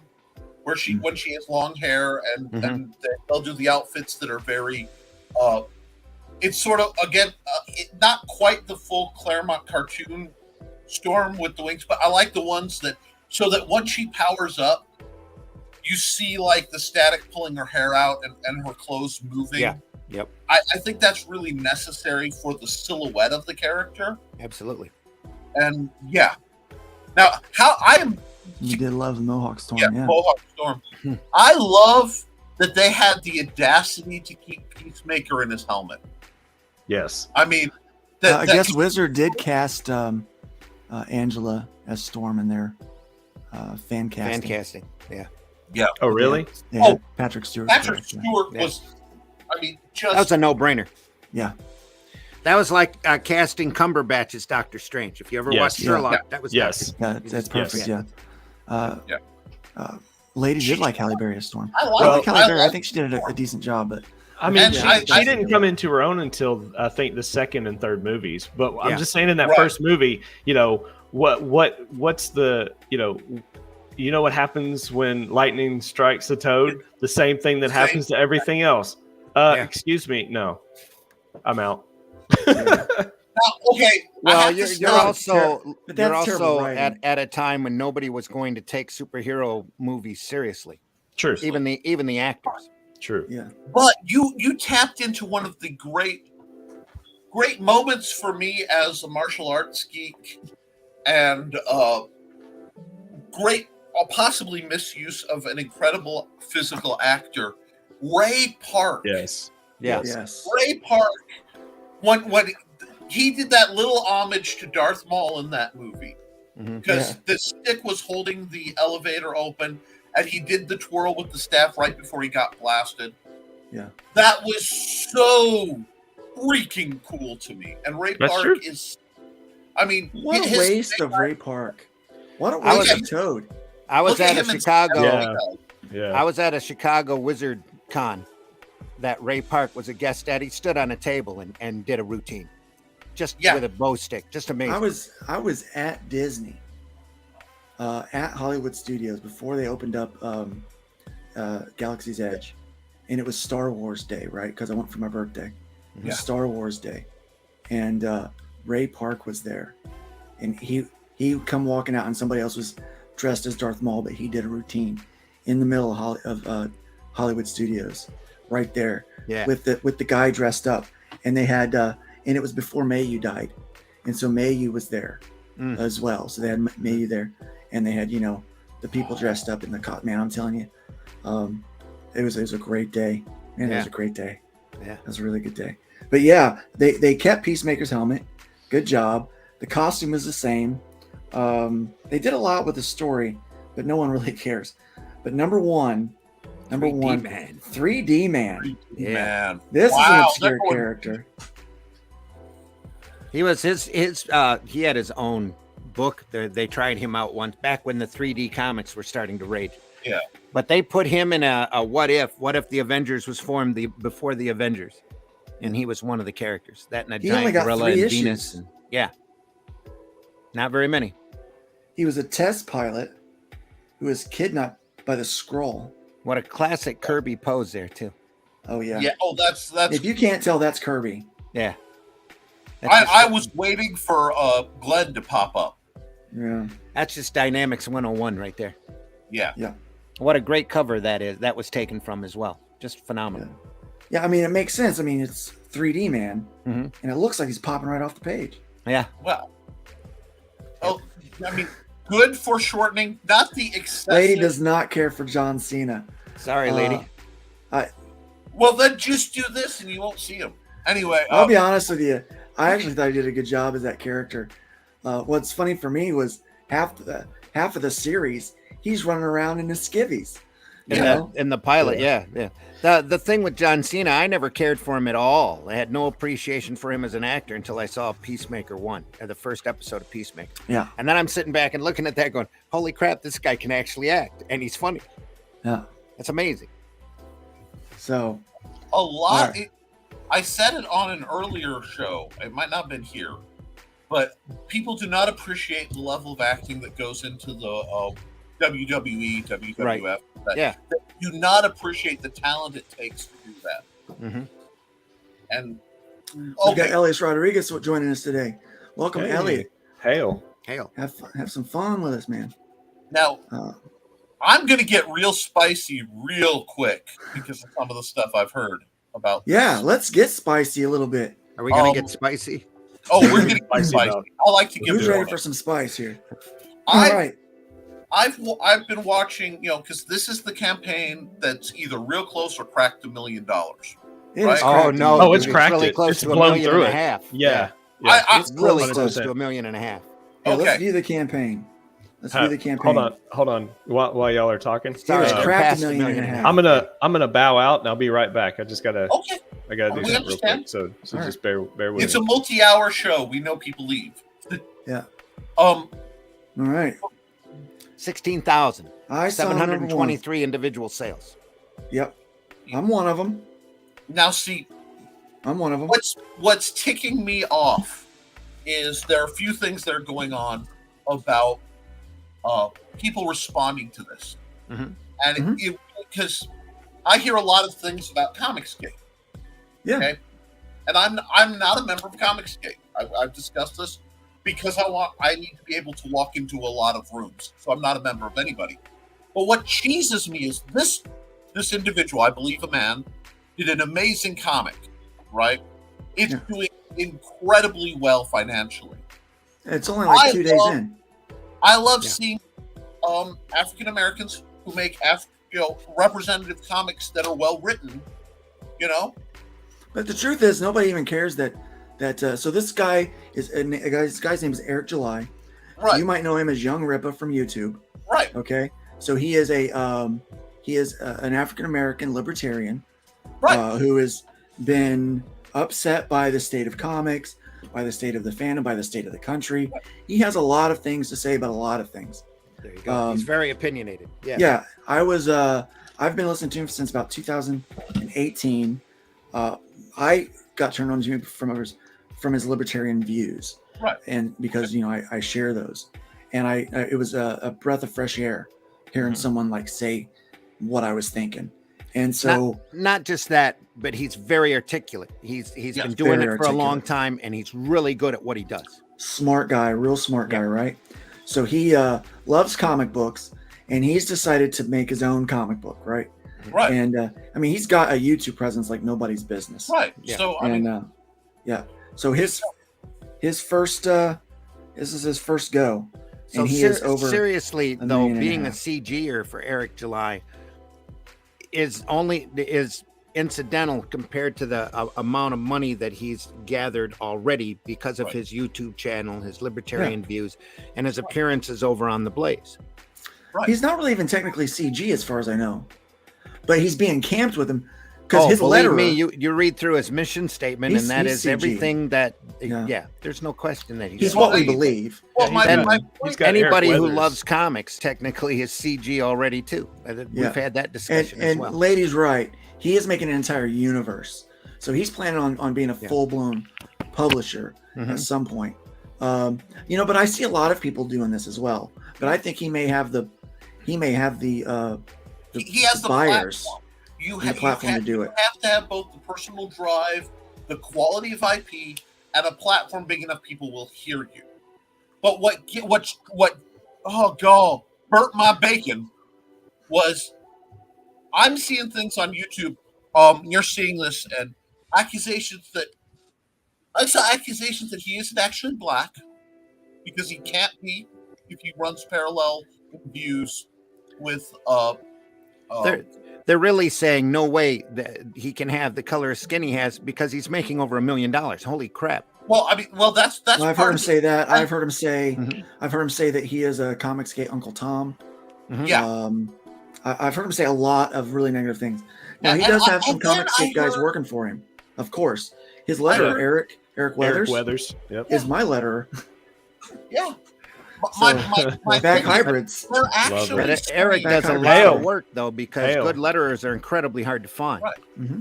Well, I'm gonna do my best to be an up and comer. So stay tuned. Yeah. Let's watch his video, okay? So this will tell us. Let's watch his video. Before we do this, because there's one more point. The accusation I'm hearing is that they are faking the money. Oh yeah. That there aren't really. And I'm starting to hear this about a lot of independents, both like very CG because I hang out with a lot of you guys, and very not CG. There's this underlying narrative that's starting to be founded where they're faking how much they're making. Okay, he's not CG. That's Master Dan. He's not CG. Yeah. Awesome. My point being, they're saying that they're not really making this money. I want to know who's setting that up because there's no reason for it's very difficult. Trust me, the money's there. Well, there's a contingency out there in the market, especially amongst the here's that pigeonhole again, mainstream professionals. It really all comes down to jealousy. Yeah. because they didn't take the time that Eric did to build an Okay. audience, to make a YouTube channel, to have thousands of subscribers or hundreds of thousands of subscribers. Millions? He's in the millions now? I think he's in the millions. So I don't know. And to announce he's going to do this far up the line while he's in production on the work. Once the work's done, then he starts the campaign. Boom. Of course. The art looks It's fantastic. like the floodgates opening. This Yeah, right here, that- this is Kane White. That's got to be Kane White right there. This is That's how Kane amazing White draws. artwork. And it's By funny. the way, because Hybrids has a actually Kane White cover. Check it out. Hybrids, Sons of Gods, available on my website and on. It's funny. Quality art doesn't change because you look at the musculature, you look at the line work. Ironically, this is not that far ignoring the superior coloring techniques from the image of what was it, Joker Man. Yeah, the joke. You know, Yeah, look at the musculature, the veining. Funny Man, I think is what it was called. Funny Man. Yeah, Funny Man. It's two completely different art styles. Where the guy who's doing Funny Man has got a very distinctive look. That's why I said he looks a lot like Zach Davis. Quality anatomy doesn't change. No, you know what I'm saying? And if it's done right, so Eric July is not Comicsgate, but Comicsgate promotes him because he's making a good comic, and he's articulate about what he's doing. That's why. Here's the thing. And he's got an Comicsgate awesome, doesn't just support Comicsgate; they support good comics. Right. He's got an awesome mission statement in his site. All you got to do is go look it and read it. And if you understand what Comicsgate is actually about, if you're not listening to all of these idiots out there going, oh, they're ists and phobes and all of this, their basic thinking behind Comicsgate is good comics. It's the exact same as what Eric has made as his statement for his company. Yeah, he is not officially Comicsgate, but he is. I'm telling you, he is in line, and that's fine. We don't need him to declare to support him. Watch this video. It's 4 minutes. We'll take 4 minutes of our time to watch this.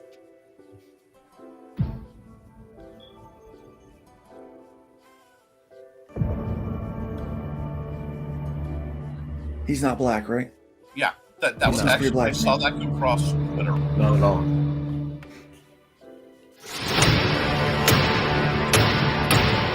What a cool logo.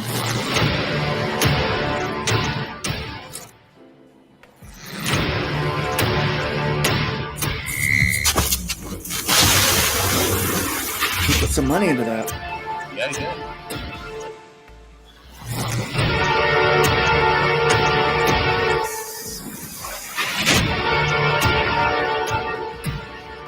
Those are great character designs. Just the silhouettes are all great. ISOM issue number 1 is the first book released through Rippaverse Publishing, which makes it extremely significant. Though this is ISOM's self-titled book, it also serves as a launching pad for our entire universe. This 96-pager was written by myself, Eric July. The pencil and ink work was done by the great Cliff Richards, and the color work was done by Gabe El Taib, 2 comic book veterans. This book is part 1 of the ill-advised arc, and it follows Avery Silman, who lives right outside of Flores Park, Texas, the place where he was born and raised. Now, Avery is what is known as an accept, which is what common folk in this area call special people. Years ago, shortly after he got his abilities, Avery decided to become a hero of sorts and adopted the moniker ISOM. But a certain event had him come to the realization that this life wasn't for him. So now he lives on his own ranch outside of the big city. One day, Avery gets a call from his sister Altona. She wants him to visit his old buddy because a family friend that interned at her company, Projectus, has gone missing. That old friend is Darren Fontano, and apparently he has some connection to his family friend. Fontano has much changed since he was kicking it with Avery when they were, wee lads. Now he's a cold-blooded shot caller that isn't afraid to do what it takes to remain in his position as one of the most respected people in the city. This is a man that you do not want to cross. What was supposed to be a simple meetup with an old friend turns into the longest day of Avery's life. He runs into other accepts such as Sanswan, Yaira, and the Alpha Court. And some of these altercations take a very violent turn considering his past with one of these characters. You can see why he tries to stay out of the city. Who is this family friend and what is their connection with Darren Fontano? How does this meeting between him and Avery turn out? And does he get the information that Altona needs? How does this impact the psyche of Avery, who went from a hero to a now blue-collar civilian? These are all questions that will be answered in ISOM issue number 1, which you can now pre-order at Rippaverse.com, along with some other limited edition merchandise items that will give you some more insight on the characters, such as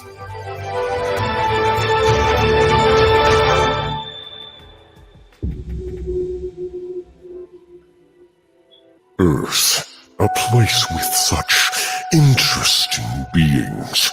Like many other planets throughout the cosmos, their subjects have needless squabbles. But from those conflicts, I've discovered some creatures that could be of great use to our efforts. I'm not quite ready for the selection, but after many patient years, I feel it is time for more thorough documentation.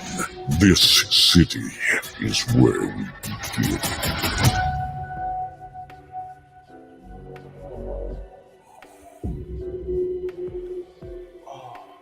You want to know why he's made $1.5 million in 2 freaking days? If that doesn't get you excited about comic books, you are dead inside. Come on, people. 100%. That is amazing. Whoa! Hey, Okay, that's coming. this is why I don't watch this stuff. Eric before. July, mark my words, in 10 years will be the next Todd McFarlane. Oh, You'll yes. be like Todd yeah, McFarlane. easy. You'll be like Todd McFarlane, the Todd father, and then Eric July. I'm telling you, what he's got going here. So Man. real quick, I just want to say this. So I had to go and come back because if you look at my I don't know, what do you call it, avatar? Yeah. That is a piece. That is a piece that Bob Stone, my buddy, my ride or die buddy, also known as Brotep, also known as at Pencil the Pencil Pimp on Twitter. He drew that as a kind of homage to Eric July. You know, kind of. It's been, I don't know, a month or two ago. And I had to throw that up there to show love to both of them. So if you've watched any of my I'm a fan. draw streams, Brotep comes on with me and talks. But and, that's his interpretation of Eric July as a superhero. So I just wanted to highlight that. In many cases, Eric is a superhero to people because Yes, in real he life, is. he's breaking stereotypes. 100%. 100%. I'm telling you, I think some people will be like, oh, well, there's a lot of representation in that book. There was, but you know what? I wasn't noticing any of that. Well, that's because it was representation, not agenda. Yeah, right. It's a great story. I cannot You're wait going to see a diverse group of people who are in a city of different things. That's what happens when it's natural, and it's.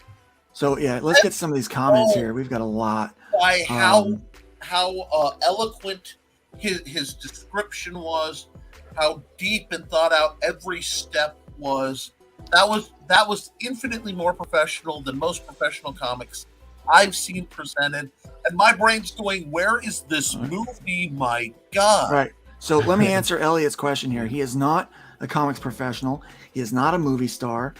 He is a guy that started a YouTube channel called the Young Rippa. Young Rippa 59. To basically gripe about the condition of the world. And he talks politics, he talks comics and pop culture. He talks about all this nonsense and madness. He does it from his unique perspective, and it has drawn quite a crowd. Okay, he is a well-known libertarian. He shares this during the last election. We talked. He shared a lot about Joe Jorgensen. I was on the Joe Jorgensen train, as many people might remember. But yeah, so that's kind of where he comes from. But he's a comic fan first. That's what he is. So here's a guy who loves comic books, and he has a story to tell. Now he's already garnered this audience, and you can tell he's put a lot of thought into the story. He's already done a lot of work to kind of flesh this out for people to see. And his audience, one thing that I'm noticing from a lot of the comments is that people are saying in his live streams that this is the first time they've bought a comic book in years. Yeah. It's the first time they're excited about comic books. Yeah. in years. And for me, that alone is exciting, that he's got 16,000 people, almost 17,000 people who are jumping on board here. Now now Elliot does notice that, yeah, Eric has shouted out Comicsgate a lot, and that's awesome for CG. It really is, because he falls in line with really what the core of what our little clan believes. And so it's so it's great. He built his own platform to crowdfund on his own website, so he doesn't have to rely on Indiegogo. And that's the other thing I want to talk about today. And that's also something that he didn't do overnight. No, he put thought into this. You know, I'm actually working on, I think he uses a similar engine to the one I'm using to crowdfund, and I'm working on crowdfunding from my own website because there's a little problem that's going on. Before we get to that, let's get to the rest of these comments because we're coming up. I'm pretty far behind now. Elon says this should be a wake-up call to the big two. It should, probably will not be. It won't. They don't care about their printing. What's being published. That's why you're getting the crap from these companies that you're getting now. Roger Ryder, welcome to the chat today. As long as those brands are out there, they don't care what they do. Yeah, Roger Ryder says that he's in the high 400Ks.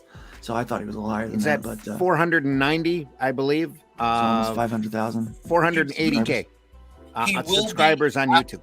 Campaign, because I bet it's one of those ironic things. The more people who complain about him, because I heard about this. Ironically, I honestly heard about this campaign from people complaining. Yeah, it came up on my Twitter feed before I heard. This guy's using bots and fake accounts to get up to fake his way up to 1 million. And I'm like, how dare you attack an independent creator like that? You know what I mean? That's just BS. No, if he was using bots, that number would be a lot higher. Because if he has almost 500,000 subscribers, he would have tried to make it look like all of them. But right now, he's at 16,000 backers. So he's only at a small percentage of his subs. That's big money. Like, I'm gonna pull out my calculator here because I'm Captain Dyslexic, and I'm gonna cut it down to big numbers. So if he's got $1,500,000, right? Yeah. And he's got 16,000. 723 backers. And I'm just gonna go 16,000. I'm one of them. I backed cover B, so I'm Me in. too. Me too. I'm in on that. Now, did you get early enough to where you're actually going to get on this first run, or? Yeah, I think so. No, I don't. Yeah, I think so. Maybe. Okay. I can't remember. Well, I just I did don't. it yesterday. He's probably got like multiple printers going burr. Yeah. Well, he's going to have a rough time.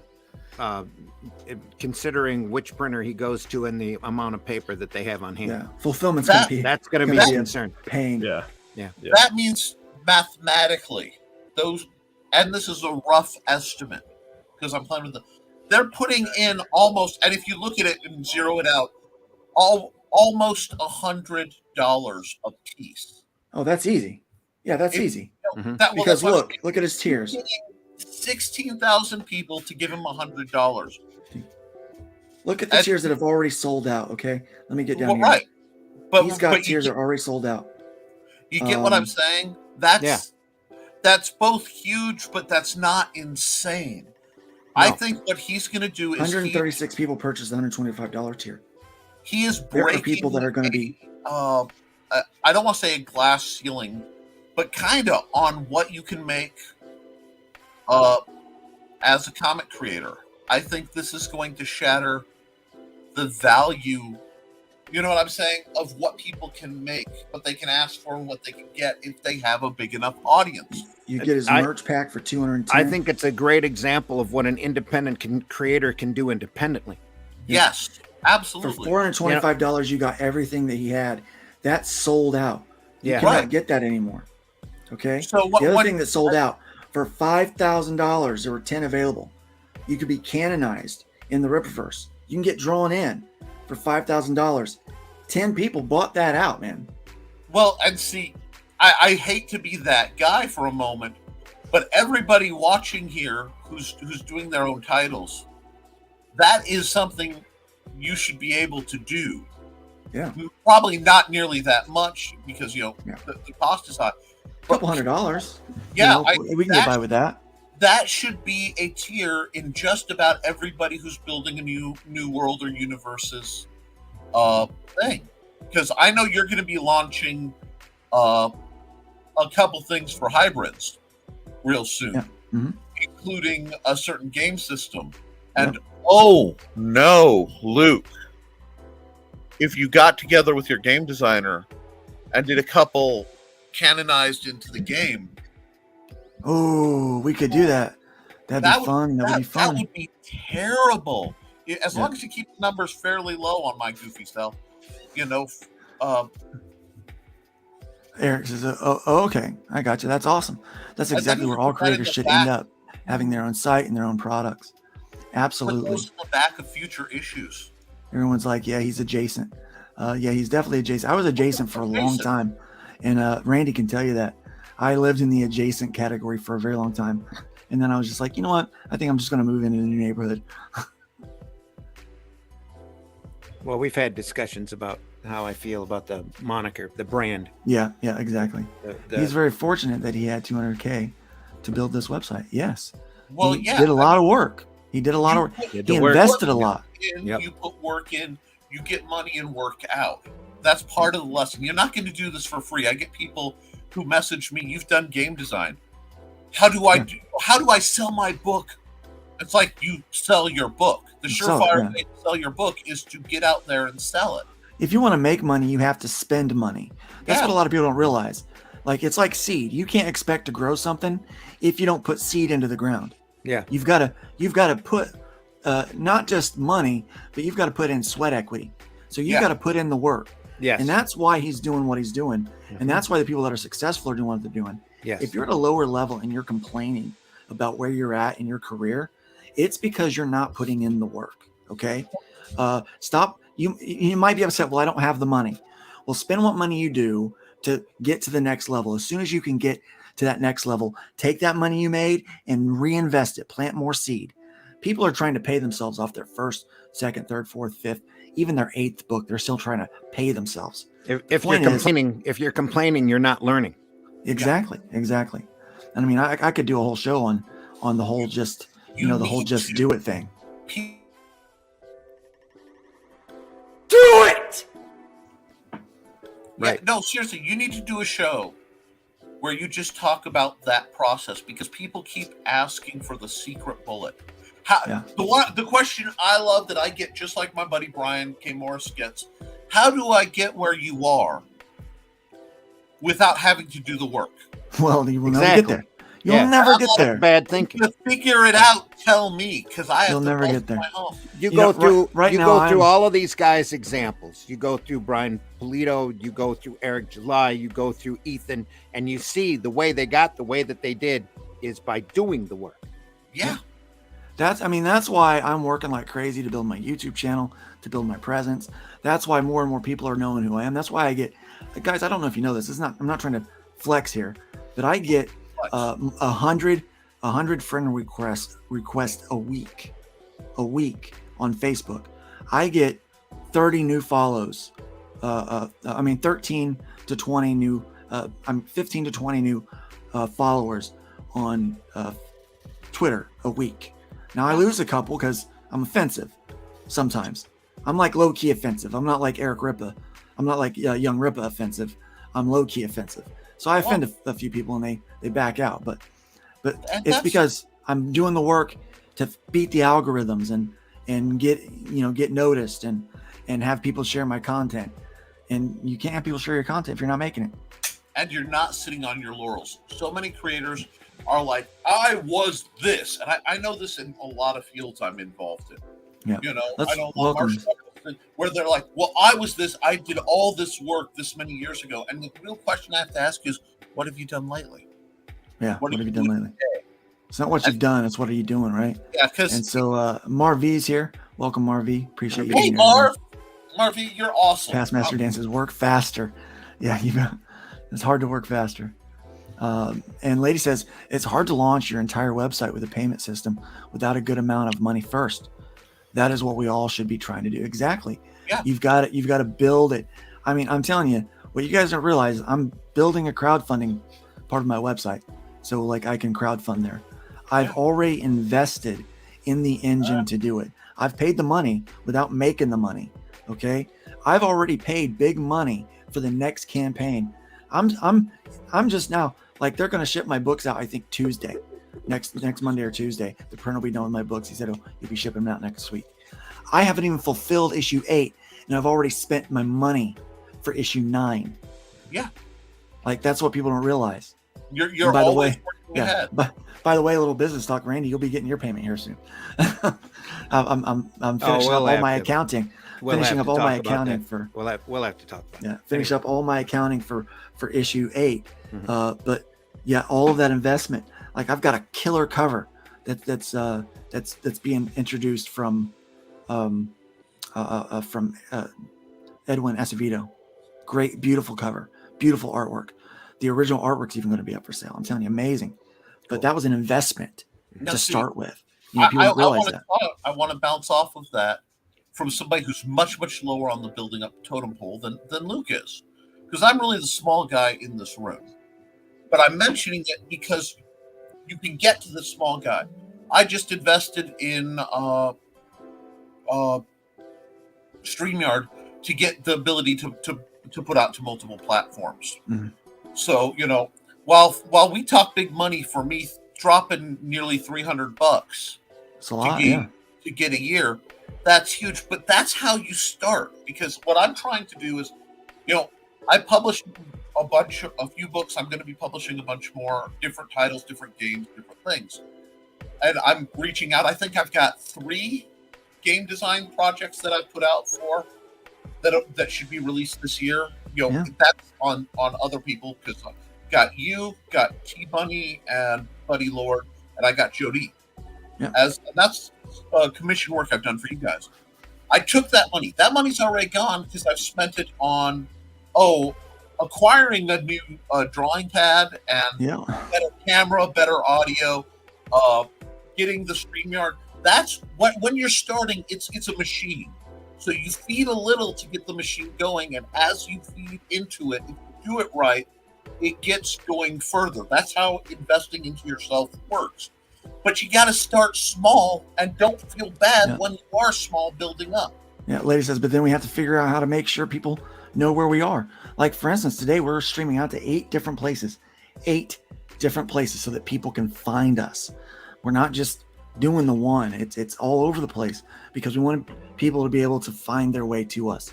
And then we make this content that's hopefully evergreen. We optimize it. Like, I just spent money on a guy that's supposed to optimize my channel so that more people can find me. And it's a lot of money to not see a lot of up front right away. I don't see that monetization right away. I don't see that, but eventually those tools will bring more people in. And so, you've got to just get out there, and it's about promote. And the experience. That's why we have people like Randy around. Mm-hmm. I mean, from a perfectly self-serving mindset, having somebody like Randy around gives you access to the history of the lore of everything we do. But more importantly for this conversation, the history of the mechanics of how comics are put out, how distribution works. And then you can go, what worked historically, is it working now? And balance it. There's no point reinventing the wheel if you can talk to somebody who was there when it was chiseled out. I mean, that makes sense. Go ahead. Sorry, Luke. Didn't mean to step on you. No, you go right ahead, Bo. But like I keep saying, anytime that I can, this is the greatest time right now to be in this industry, in this business, because you've got people like Eric, like Todd, like Ethan, like Brian out there making not just a living, but making livings for others, doing their stuff, making their money. And this is what independent comics always should have been since the direct market sprung up. Nothing wrong with the retail market at all. Nothing wrong with the retailer system.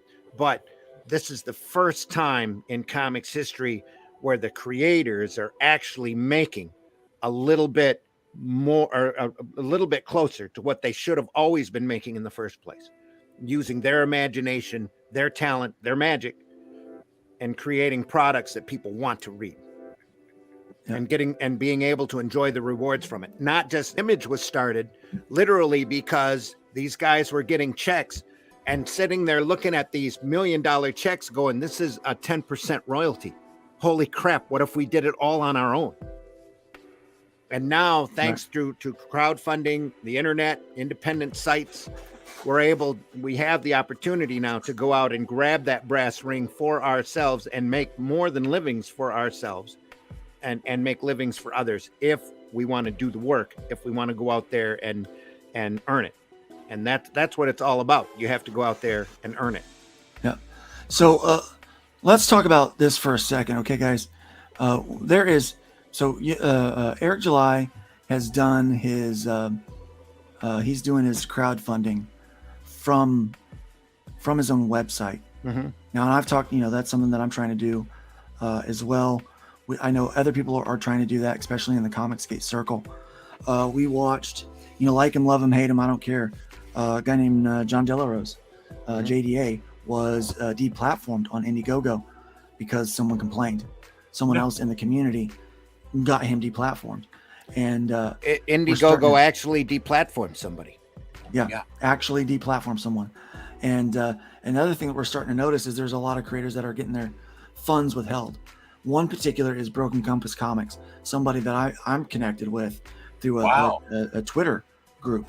Mm-hmm. And a small campaign, not a big campaign, but made a not a lot of money, kind of our level money, but went to going to get the funds and realized that the funds are not gone, but they're withheld because of violent content. Something about their campaign goes against the terms of service or whatever, and so they have to fix it. They have to, but without any notice on what it is. So they pretty much have to gut the campaign to try to figure out what it is that's causing those funds to be withheld, right? That actually gave me heartburn.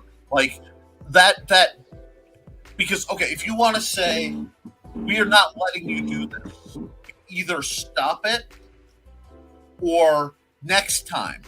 But that's not their money to keep from you. They want to keep their funds, that's fine. But that's right. I'm as strongly libertarian as I sound sometimes about the governments. And I say that plural because I think it applies to anybody's government, not just ours. I have this crazy thing that human rights are human, not just American. Right, but, right. How dare the corporations do something like that? And that's where I really get my fire going, because it's like if they earn the money and they had a contract that said here, you want to violate the terms of right, nobody gets the money, but you know what they're getting the whole time? They're getting interest on that money.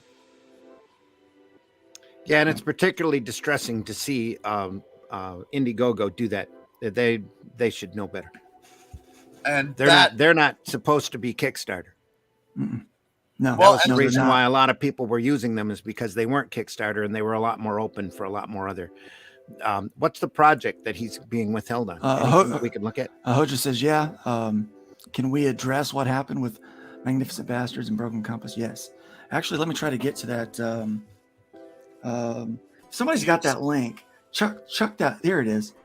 Yeah, we have the link in the. He made 26, almost 2650. Oh, 2025. I know nothing about the project, but my problem is I don't, we may open up and it might be something absolutely horrific, but the mechanics of the background are wrong. You know what I mean? Whether it's horrific or not, then you say we're cutting you off the platform, but they made the money, they should get the money.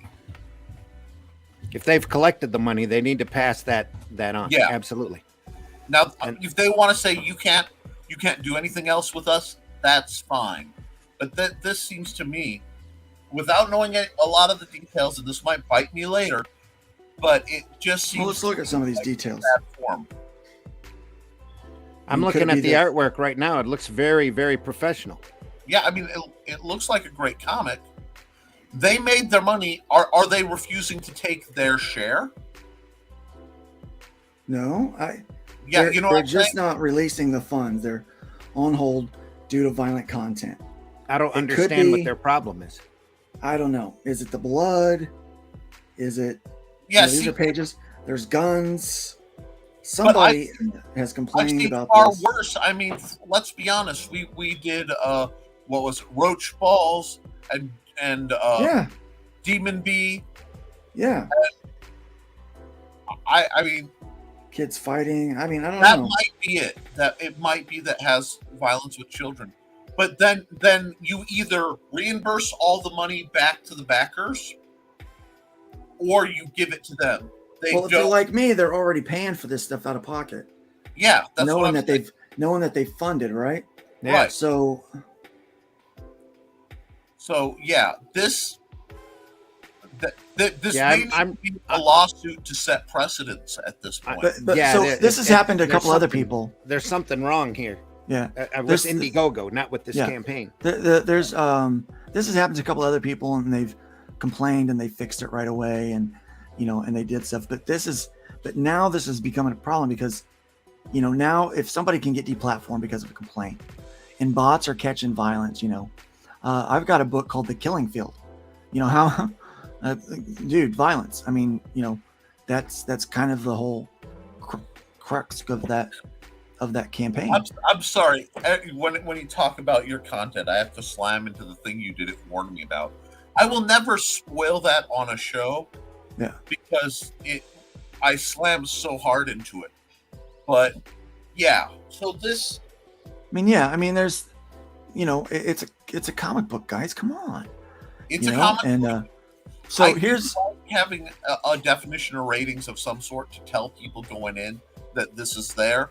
But no, you either don't do business with somebody, or you do business with them, but you don't take their money and hold on to it. That's. So Hojo says this is what happens when you introduce a truth and safety board, aka ideological censorship. Is that what's happened with Indiegogo? Maybe, yeah, they did institute that. Lady, well, that's a shame because that's gatekeeping 101 right there.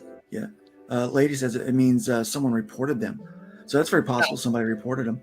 Now, if there's something like child pornography, well, let's watch the video. Let's watch the video and find out. Pure speculation, just an educated guess. I'd say that man is alive. Okay. Like his shirt. Yeah. Sorry, I'm gonna snark. I love a couple bad words in here, I think, but I love the dot matrix style coloring that was highlighted for that. Took me back. My name is Montgomery Chester Williams. My friends call me Monty. Well, they would if I had any. If the universe has taught me anything, it's what others refuse to admit. In the animal kingdom, the largest predator rules it all. Okay, so you. I actually did that. There's pause it for a second. Okay, this is. I actually did that in high school. I stabbed a fat kid in the cheek with a pencil. I was a bad kid. Before I got saved, I was bad. That's the only image on this campaign that I would remotely see as objectionable. I'm seeing child violence. Mm-hmm. And I could see that, and like I said, I have no problem with them saying, "Whoa, we don't support this." But there's also an AR-15. Well, yeah. Okay. But it's a dude's backstory. Yeah. You're telling this guy's backstory, right? If he was being gatekept, though, the least IGG could do is contact him and tell him why. Yeah. Tell them. Yeah. Tell them why. You should always define the violation of the rules, in my opinion. So, this updated to US dollars. It only made just over $2,000 US. This makes me very nervous about putting up another campaign on IGG. I will tell you, this part of thing is why I don't crowdfund. In part because I've seen so many of these things happen to people. And it's also why, even though I do sell through a big guy, I publish through Amazon KDP, I still keep my comb binder. Because I started out printing off my books and my game stuff, comb binding it my dang self, and selling it at conventions and making decent money. I always have to step back, you know? And that's... I can see what they found objectionable. I wouldn't buy that book. I'll be honest. It's not a shot on them, not my taste. You're allowed not to like things without it. Very but true. What I've seen, so unless it's something in there that they didn't show, I have seen much more visceral stuff. Yeah. On Indiegogo. Yeah. So, and I've seen, frankly, much more sexual stuff on Indiegogo. Yeah. So unless their specialist thing is they don't support child violence, which, if that's their thing, fine. Define it and either send all the money back and say we can't do this, or give the guy. Where were they before the campaign closed? Amen. That's right? What's bugging me. That if you're it's in demand. It's in demand. Yeah. If they had a problem with it, they should have voiced it when they accepted it. They should have told them right off the bat, we're not taking this because of this. Yeah, if you're gonna vet it before the guy puts his money and time in. Yeah. You know, but now that at least say. But here's the thing: we don't even know that is why they have withheld the funds at this point. Yeah, because we don't. And now that they have withheld funds, whoever made this complaint that got the funds withheld, now feels that they're in power and they're going to do it again and again. And every campaign that they decide they don't care for, they're going to bitch, and those funds are going to be withheld. This has to stop. See, you want to know, this is going to sound conspiracy-ish because it's coming to my mind, but what scares me about this is a lot of independent creators are doing better than the companies want. That's very true. If there's a system where they can snuff out independent creators, where if they want to go, they have to go through, because let's be honest, Disney, if it had its way, would be the only entertainment. They would monopolize entertainment. Most of the big companies want to do that. Well, they're trying hard to do that already. Right. So how hard would it be to have somebody whose job is to go through and complain about every single campaign that's doing well? Mm-hmm. Well, and that's the thing. I think that's part of the reason why people are upset with Eric July, is because they're like, well, no, it has to be bought. Because he's doing it on his own website. They're going after him, and they're mad because he's self-contained. Nobody can close him down. Nobody can close him down. When I started looking into it yesterday and realized he was crowdfunding off of his own site, the first thing that popped into mind was the fiasco that you and I went through. Yeah. With Liberty. Yeah. And I'm like, oh, he's just, okay, this is all. And then you go and you look at the person, you go and look at what he's done, what he's accomplished, what he's built. And you go, oh yeah, okay, this is perfectly logical that he's making this kind of this is the next step in his evolution. Phenomenal. Yeah. This is simply just the next step in his evolution. Yeah. So but yeah, so that's what's going on with everybody. There should be an uprising, especially amongst CGers, against IGG for this kind of shit. I want to pardon my French. It's fine. KDP. Sorry. We're bilingual here. Yeah, the bilingual podcast. Do not make a lot on KDP after, because they keep a fixed rate, and then I could set my price above that. Mm-hmm. And I deliberately, because of what I do and because I kind of have this crazy mission of helping people, I keep my prices as low as I can, knowing it hurts my bottom line. Mm-hmm. Because I was the kid who was too poor to afford games. I was the kid who was too poor to afford comic books. Yeah. But KDP, one thing I like is it's all out in the open, and I make sales that I would never have a shot at. Now, when I want to make money, I buy the author copies and then I sell them myself. And then the print costs through KDP, because it's such a big company, are significantly cheaper than most of the printing companies I have found. True. But it's strategy. You make it's the same with us as a Randy's a publisher, right? Arrow Right. Comics. And so when he sells a book, he sells at a discount to the retailers in bulk. Because it's strategy. I'm going to make less money, right? We're going to make less money, but we're going to sell more books and get them in more hands. Because over time, less money multiplied by more outlets means more money, right? We're not trying to pay for the farm with a cow, right? We're trying to pay for the farm with an entire, we're trying to pay for the ranch with the entire, is it a flock? I don't know what you call them. Yeah, herd. Sorry. Thank you. Hello. With the entire herd. We're trying to pay for the ranch with the herd, not just the cow. And what I like about the KDP model is with crowdfunding, and at some point I may get, when I have the right product that I feel would work through that factor, I might do a crowdfunding, because it's a big spike of money that most people don't realize gets backdated.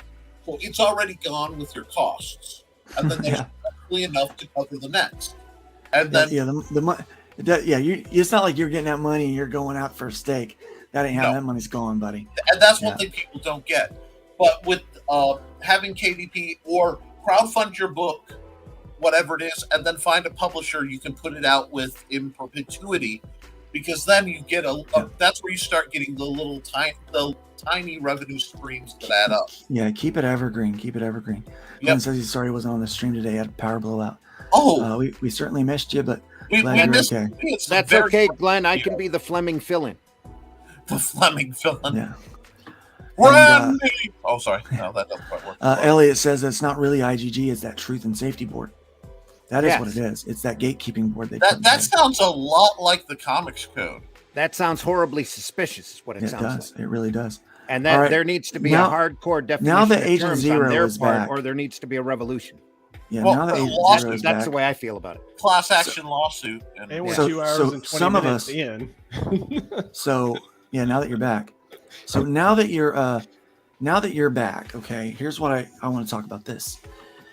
So we may not have, not everyone may have the money to invest in a web platform or an engine to build the stuff and, the time, to invest in all that.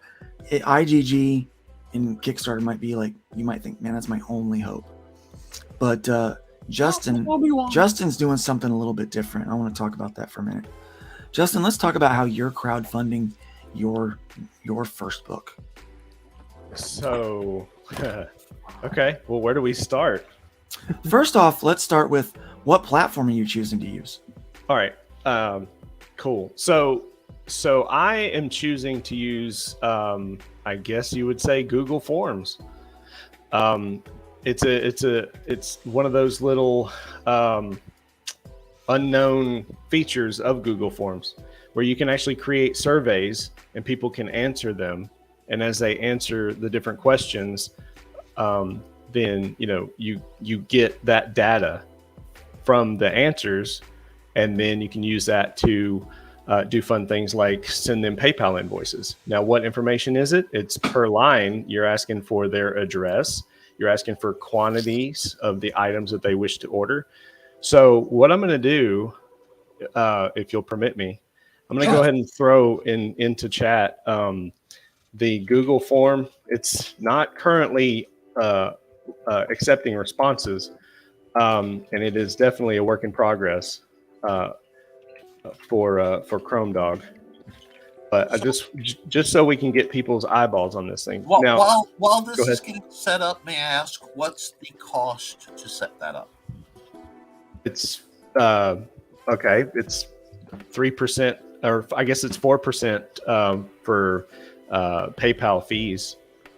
But that's set up the Google form is free. Yeah, Google form is free. Okay. So I'm glad you asked it that way.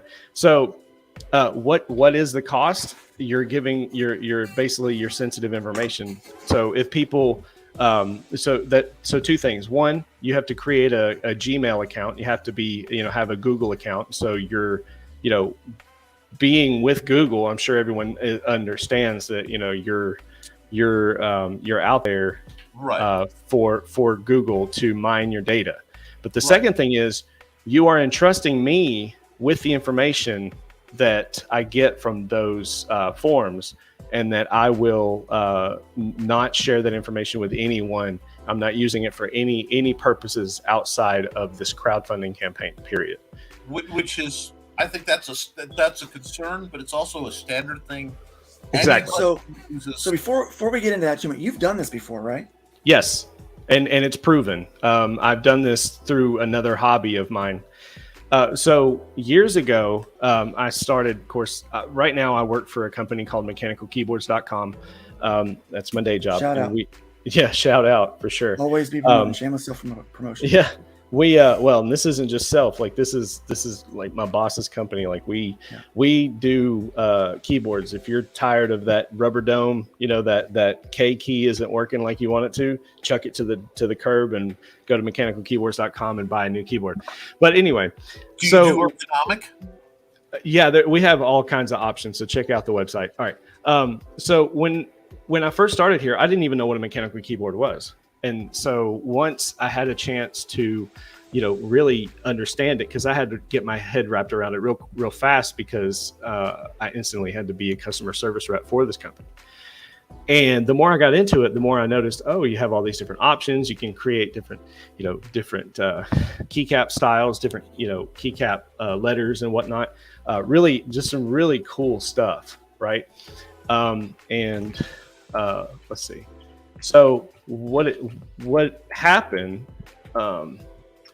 was I got really into this one particular type of keycap design and manufacturing process known as ABS double shot manufacturing. So long story short, I started creating custom designed keycaps that were based on Fallout, the Fallout franchise. And so, it was just inspired by it, right? And so I started, selling these keycaps, and I was involved in a community called geekhack.org. So the word geek and then hack, all one word, .org. They're a keyboard forum, and their process, by the time I came along, was to use Google Forms to collect the data information. And then once you have that information, you send the people that submitted their information to you PayPal invoices, and then once they get paid, you're funded. And everyone understands that it's what's known as a group buy, or I guess now more popular is the pre-order. But they understand that it's going to take time for once you get the money in, it takes time to manufacture these and then also to fulfill them. And so there is kind of it's like a crowdfund, but it's the OG crowdfund. It's where they got the idea for crowdfunding. Exactly. It's a group buy. Yeah, it's a group buy. Exactly. It's a group buy. And so so I did that. I had a number of successful group buy campaigns in that fashion. And so I just, when I came to comic books, I thought, if I'm going to fund this thing, I'm going to start small like I did with the keycaps, because with that, I only started with a couple of designs, and then I just kind of grew as like the next group buy. I grew the availability of designs and color options and all kinds of stuff. Yeah. And it was wildly successful, so much so that it helped. Not only did it help me fund the actual campaign itself, but it also helped me fund. I over ordered a lot of my product and then managed to resell those. And so I netted 3 to 4, maybe 10 times the profit outside, like, because everything's paid. And then I chucked them up on eBay, and unfortunately eBay doesn't show a lot of your past stuff. I think it's 90 days now. Yeah. So, but if everyone could see my old, the things I was selling years ago, they could see all those listings and all that. So, but I can, I was trying to find where I could show you guys. I'll go to the Geek Hack the forum page and kind of throw that link up, maybe, or I don't know. I use Google Docs, Luke, so Google has my info. Yeah, and Lady Ali says also PayPal is PayPal has also canceled people's accounts and refused to give them money if they don't like their politics. That is true, and there are times when they do withhold when they put a block on your account. But there's ways around that. You can use different platforms like Zillow. You can use different platforms like Cash App. You don't have to necessarily use PayPal. You can do different. There are different things that you can use.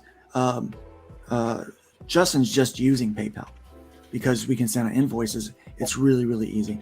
And this is a modular system. Man, I got pinged by my buddy who can't talk through YouTube right now. Okay. And he wanted to know, because he's not. Are you using Google Forums? I said Zillow. Nice catch. I meant what is the other one? Not Zillow. Okay. So I've been on Zillow. They do houses. I've been looking for a new house to live in. So I've been on Zillow a lot. No. We're talking Zillow to do bulk comics by now. Because no, is it? The cost. It's Zell. Yes, Zell. That's the one. Thank you, lady, and thank you, Roger. Yeah, that's what I was looking for. Yeah. You can buy comics through Zillow now. Oh my gosh, I've created a whole new business for them. Well, paper prices are getting so high, you need to finance to just get some stock. So I threw in chat a link to the original forum, and earlier I threw in an actual link to the current. Although I don't know if it might break the link because I turned it to where there's no responses. So if anyone clicks on that link, kind of respond. I guess let me know in the chat if it doesn't open, or maybe I guess I could test it real quick. I'm sorry, my net is so bad. Okay. If I can't do anything All right. other than You know what? To heck with it. I'm gonna go ahead and open responses up. That way everyone can see the process. Do it. Yeah, do it. And so I got this. Put the link in put the link in the chat Yep. and in the private so I can show it on screen. I got it. All right. Oh, Arrow Comics. This is Justin's eBay store, and Justin's also he's doing bulk of Arrow Comics that was on the long shots, and he's also trying to get them in some local stores. Well, I also have single listings for folks that just want one comic. They're on my store. So if you just click my seller name on there, you'll see the rest of the items are available on my store. So I actually have 5 items for Arrow. I've got one that's a 4-pack, and then the other 4 singles. But they're all bagged and boarded, brand new comics, came straight from Randy right into a bag and a board, and they'll be shipped out using Gemini mailers. So yeah, it's Agent Zero. Let's go to his store. Yep, here's his store. Bear with me here, trying to. Oh, look at that! Hybrids for $3.99. Yeah, that's a discount. That's below cover price. That is below cover price. Bum bum bum. Yeah. I'm trying to get them. I'm trying to get them moving. You know what I mean? Yeah. Oh yeah. They gotta go. Because it's I want to get a nice pipeline. Go. And here's the thing: when we sell to a retailer, when we sell to a quote unquote retailer, it doesn't matter what the retailer sells it for. They can sell it for $10 if they want to. Amen. Like we've already made our money that we've agreed on. With the people that buy it in bulk. But if they sell it for $10 and they sell a lot of them at $10, I want to know about it because I want to sell mine for $10 too. Yeah, me too. You got it. Yeah, we can keep that cover price of $5 on there. But if people are willing to pay 10, guess what? That's what they're going for. Yeah, well, that's got to bring in that money, market, and that's fair. So yeah, I threw that in chat, or I threw the actual my group buy link. I say that it's a work in progress, but hey, if anyone wants to go ahead and back Chrome Dog, you are more than welcome to fill out a response and legitimately say, please send me an invoice. It's a work in progress because I'm still working on some art. Yeah, we want to pretty it up. Yeah, we want to pretty it up. We've got the cover up there, but we don't really have any of the. We don't have any page art because I'm still working on that. I've started pencil and inking the first page. I hope to have that done. I was hoping to have that done earlier, but earlier this week. But and then also on that form, important to note, I also put a link to the mailing list in that form. So if anyone's interested in go into the mailing list. Yeah.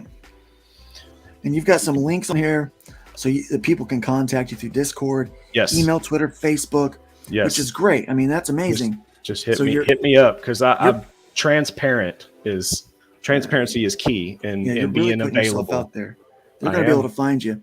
Short of knowing where you live, they're going to be able to find you. Well, if they get real, if they paid some money, I guess. Yeah. So here's the next section of that form. So it goes through, it talks about the campaign, what you're doing, kind of what your pricing is, or kind of why you're charging what you are, whatever.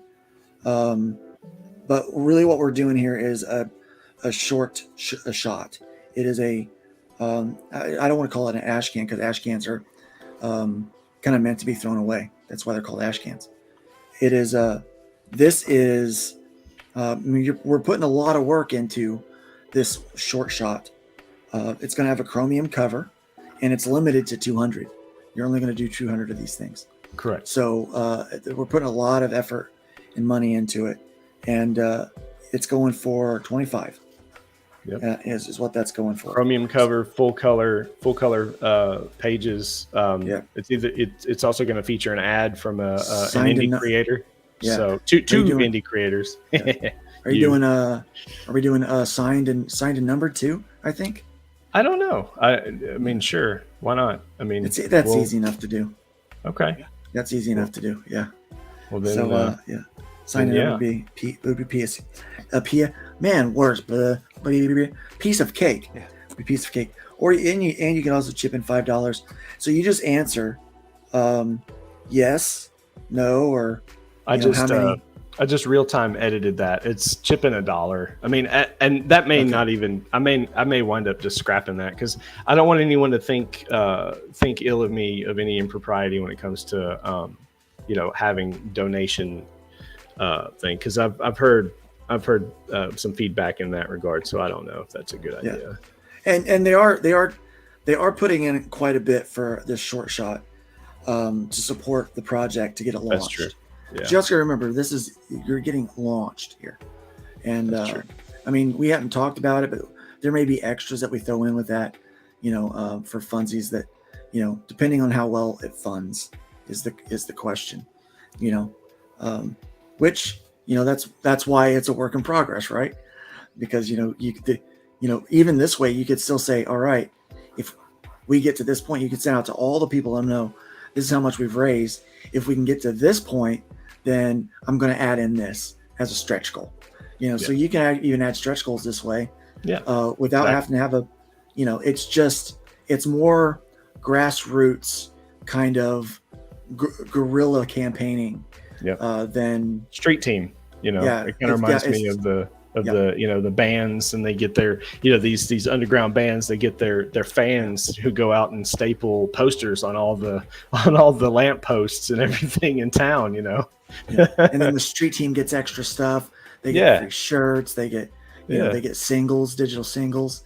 So that's basically what you're doing here is you've kind of created this and in a way it's kind of a middle finger to the crowd, because now you're not paying all of the fees that they ask you to. Now all you're doing is your PayPal fee. If you decide not to use PayPal and you just send out a request on, let's say you use Cash App or Zelle, then you can, you're especially Cash App, you're not having any fees if you use Cash App.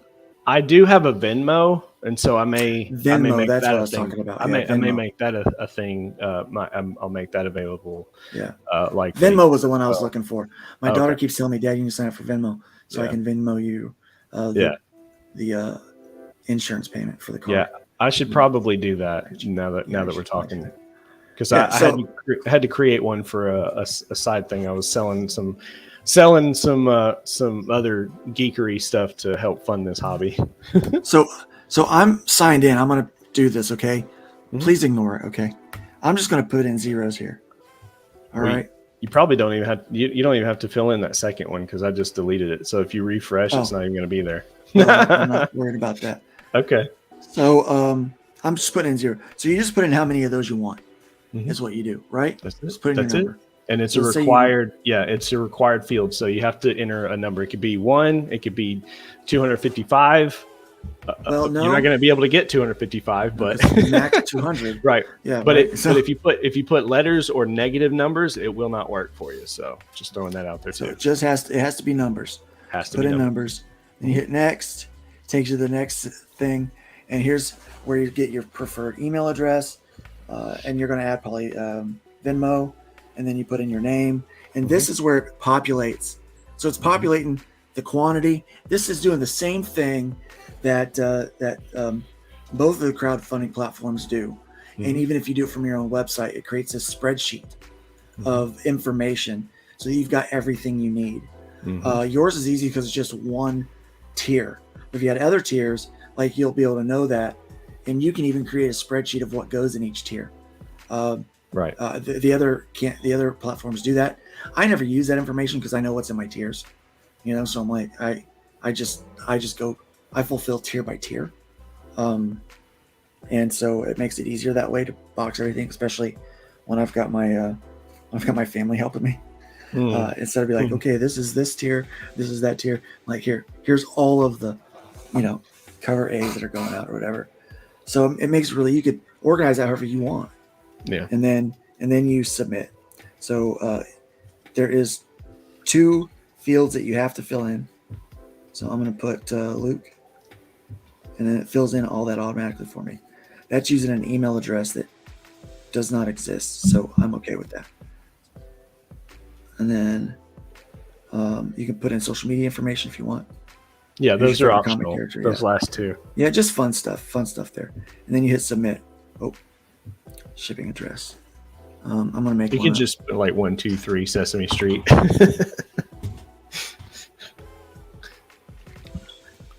Well, what you do is you just send him redacted for channel. I will send it to you. Yeah, there you go. That way you can actually order stuff. Or 63 not a spook way. 63 not a spook way. Wow. Wow. There you go. Your response has been recorded. Easy as pie. Now you've got that information. You can send me my my invoice to pay for the 1 book plus shipping, and then we're out. We're done with it. That's it. Until you keep me posted. I mean, come on. This is. Yeah. If you are nervous about these other crowdfunding sites, then this is a way that you can make this happen.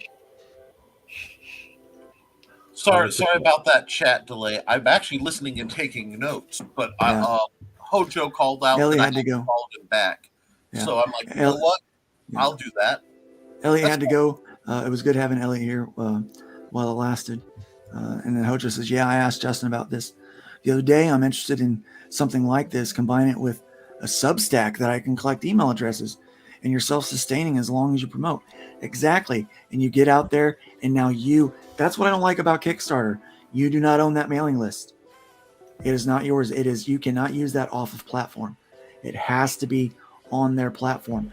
And then after so long, they take that mailing list from that campaign away from you, and you can't contact them anymore.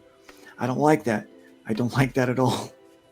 Indiegogo allows me to take those emails and use them. Cut and paste their emails? Yeah, you can, but you're not supposed to. You mean service? I'm sorry. Kickstarter. Question. Yeah. See, and that was just a genuine, because like I said, I'm watching pros deal with problems before you get into something. If you're tempted to get into it, really makes more sense to me than jumping in and again reinventing the wheel. So, Lady Allie wants to know, can you put photos on there? That is a good question. So, like, could you put a photo of the cover, like say a mock-up cover? Yes. Of that. Yeah. Matter of fact, if granted, this one's a little cleaner because I've broken it up into sections, right? Well, actually, yeah. Okay. So, bear with me. I got to get a nice short link for everybody. So here is the mailing list. Let's see. Get over here and chat. So we're going. All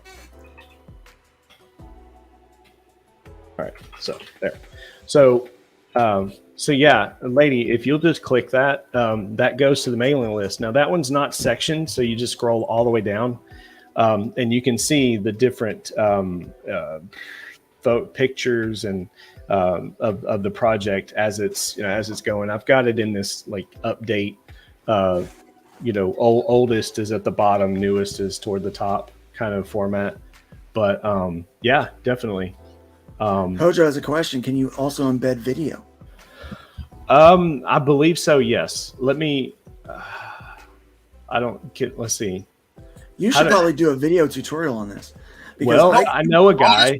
I know a guy who I'm talking to right now. Who we could key that up and we'll put it on your page. You can have it. Yeah, we've got about 1,300 subscribers. So that sounds like 1,300 people can see it. That's a genuinely great idea. Mm-hmm. I've been trying to get Luke to do a series that's just, we love the chat. No one loves the chat more than me. Watch any of my shows, you know it. But doing a pre-recorded where Luke and people like Agent Zero are going, this is how you do the basics of everything from how to create comics to scripts to sales techniques like this.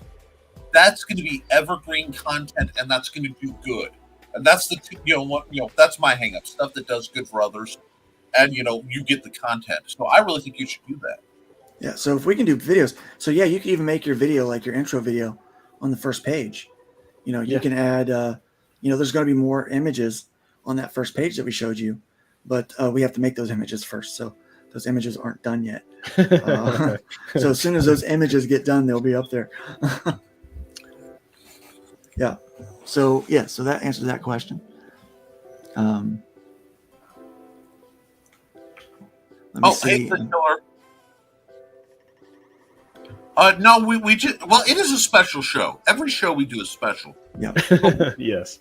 Lady says this is a good idea. It just makes her paranoid, and I understand. But you're going to be paranoid with all of their. Anybody can be hacked. Anybody can use your information. If you're on social media, if you're on YouTube right now, that's a Google. Exactly. You sign in with your Google account. So if you're actually watching right now and commenting on YouTube, you don't have to do anything else other than this. Okay. It's not just that, but also it's been proven that any large corporate platform, the first minute the little guys look like they're actually making serious money, they go through and they change their rules. Yeah. So you have to proceed. You have to proceed with caution. Yeah. You proceed with caution. And remember how we got here. Yeah. This is starting to establish the fallback systems. Because one of my big concerns watching these amazing creators who are flourishing on crowdfunding is if I don't want to say the crowdfunding bubble pops because that's not the right setup. But if something happens where the big guys decide that the little guys are making too much money on crowdfunding, they'll nuke the sites. It's like that's why the IRS is targeting Etsy. You know what I'm saying? Yeah. They want to hold you down. So the smartest thing is to always have a plan B. Always, and lady says Proton Mail is encrypted, and they have forms and doc systems. So that's something you can look at. Google Forms is a great way to do it because almost everyone I know has some connection with Google already. Google is probably more involved in your lives than what we even realize. Oh yeah. Oh, absolutely. So so everyone uses the Google stuff there. So that's why but Proton Mail, I'm sure that we can look into maybe even helping people understand how to use Proton Mail as a way to do this as well. My buddy Rich Asplin Jr. said if folks need help with the adult learning side, I can give a few tricks and tips. His day job is an IT trainer. He teaches lawyers how to use the new systems and stuff. That's what he does. He has a YouTube channel. He just got monetized. Not monetized. No, I rarely get to deal with people that important. Okay. You know, I'm a footstool. I help people get to love. I'm just trying to help you with the We're word. pulling you up, dude. But We are pulling you up. He just got StreamYard to start doing programs, and I think Richie, being an IT guy, do those videos. Set the videos up simple, keep them short, keep them quick. For doing things like this, you've seen people have questions about setting this stuff up. Do a tutorial. I want to help build you up because that's what I do. Sorry, I went. Hold on, wait. Yeah. So Eric July's. Okay, what I want to do is help the little guy build up, and you know, because a rising tide lifts all boats. It lifts all ships. So follow Richie. Richie, put your link in the chat, please. And this let us know how to follow you. Concludes our episode of Nevermind the Furthermore that popped up in the middle of Nerd Bacon. Nice. Yeah. So I guess Eric July uses WordPress, and I mean, yeah, you can use anything. Yeah. And so I guess some people worry about the security on that. Well, so here's the other thing is I don't mind splitting my campaign and having, having one that's available for those who are comfortable with, Google, and then me kind of doing the effort, doing the work, so to speak, to learn Proton and see how that works, and then just create, an alternative there so that folks can go that way. I mean, I can do both at the same time. It's fine. I have no problem doing that. I mean, my integrity is going to be the same no matter what platform I use. One thing I want to point out and highlight while we're in this live stream, if you look at my eBay seller store, I've been on eBay since April of 2001. Okay, so I've been around there, and I've had an active account. And I've never had negative feedback, not one negative feedback interaction. I've always taken care of my customers. And so that's just how I am. That's how I'm wired. And so integrity is first and foremost. So. And there you go. I mean, that's your receipts. Yeah. I've got. Hoja says I'm looking at this as a main option and crowdfunding as a contingency plan now. And I think that's the way to go. I think, these platforms, if they want to gatekeep, guess what? You start using another gate. You don't go play in their yard anymore. Well, and that's the other thing. I think Eric July has done something completely revolutionary. It's not even, you want to gatekeep. Okay, well, I'll build my own fence on my own property. So, and I will have my own gates. Thank you very much. Yeah. Goodbye. I mean, think about this. I mean, EVS made $1 million, right? Todd McFarlane made $1 million. I don't know how much money Berserk made with Keanu. I mean, I don't know how much that made, but it made a lot of money, right? But these were all on platforms that took their percentage and had already had all those things in place. Yeah. They were Randy, they were grabbing for it, right? Eric, guess what? A section of the market's making a lot of money for IGG, and maybe they're thinking it's time to tighten them reins. It's well overdue for comics to have their own poop or Zoop out there for a universal audience instead of another gatekeeping tool. Yeah. Yes. Yeah. So 100%. Yeah. So this is a great option. That's why I wanted to have you on today to talk about this, because it just went with this whole Rippaverse thing that everyone's talking about. I mean, and it's for us little guys, right? These people, they want to punch up. They want to say, oh, that guy's just too tall. I can't hit him, or I can't reach. I just can't do that. And it was like, no, you start down here and you build yourself to that level. I mean, everything, even Marvel Comics, DC Comics, they had to start somewhere way back in the day. And so we all just have to make a start and just get in there and do it. I think I have a good parallel for this. I've been you watch the food prices go up. I always tell people one of the most defiant, independent things you can do in America is start a garden and grow some of your own food. I know it sounds crazy, but you have your own garden, you have your own food, whatever it is, that's yours. You're not paying anybody else for what you've done. You save the seeds, you do it. That mentality can keep you alive as a person. That's why we have victory gardens. Hey, I've got a friend who's got a huge garden. my daughter's actually house sitting for them. Yeah. They got a huge garden. We went up to visit, to pay Corey a visit, since she's in this big house by herself. Went up for a couple days this week, and they've got so much veg that they're growing. They have to give it out to the neighbors. We actually brought some home for people that we know. We're like, hey, could you use some of this? Because they've got excess.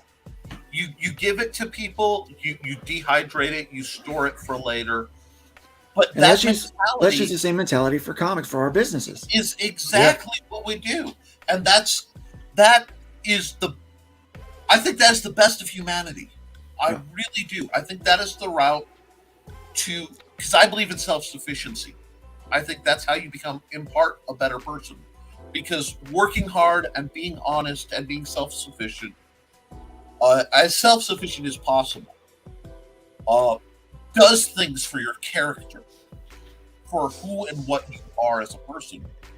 And there's no reason we shouldn't take that mentality and apply it to the digital processes we have. Yeah. And then that's why I tell people, if you're doing stuff, have a decent printer and have some kind of binder. It's silly, but if everything goes down, you can still do what you do, you know? Well, it's like the printer I'm using. He's not a big guy. He's a little guy, but he's maintaining it. You know, I'm doing good sorry. work. I'm laughing because every once in a while the level gap we have between us shows.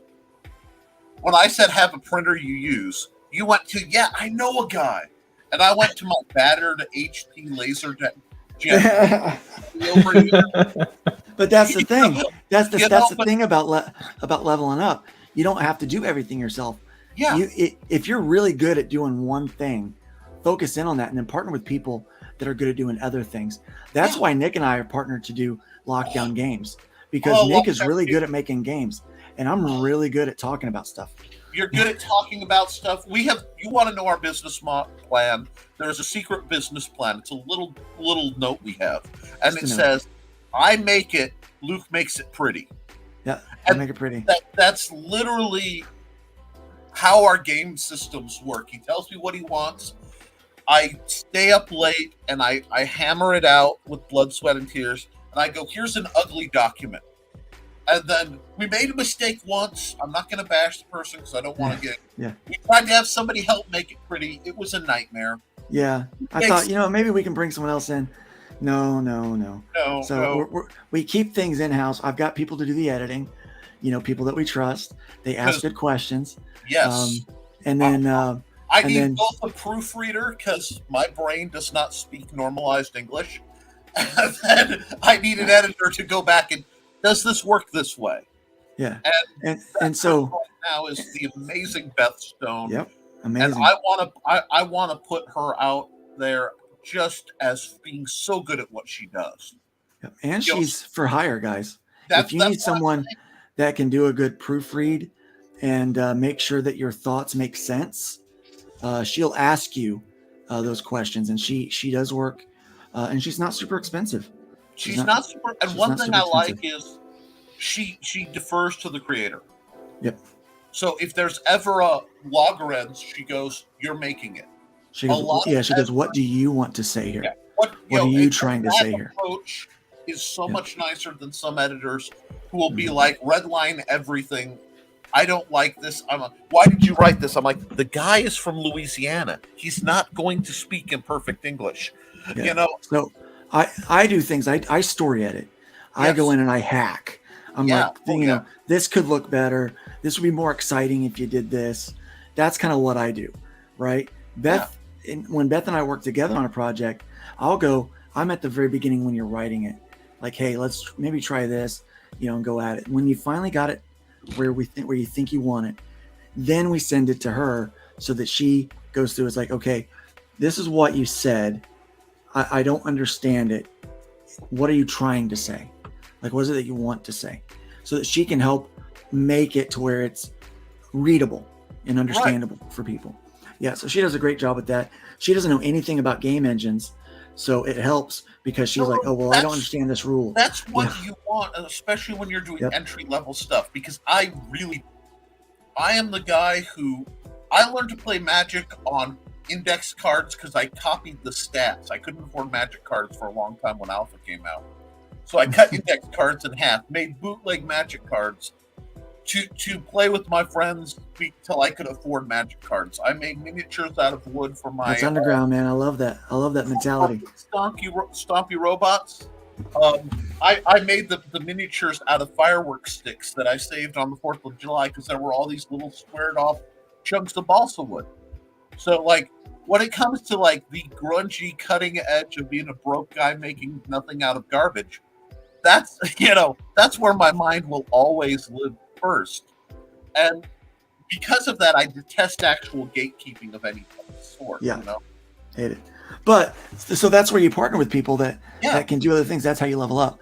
You find those people that have those skills that you don't, and you surround yourself with them.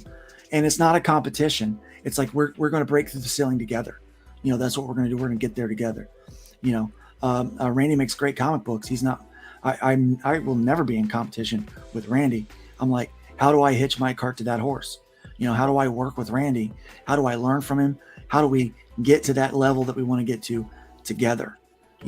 Same thing with Agent Zero. If you don't agree with somebody or you don't like everything they do, you can learn from them. I tell people I never lose. Never. I either win or I learn something.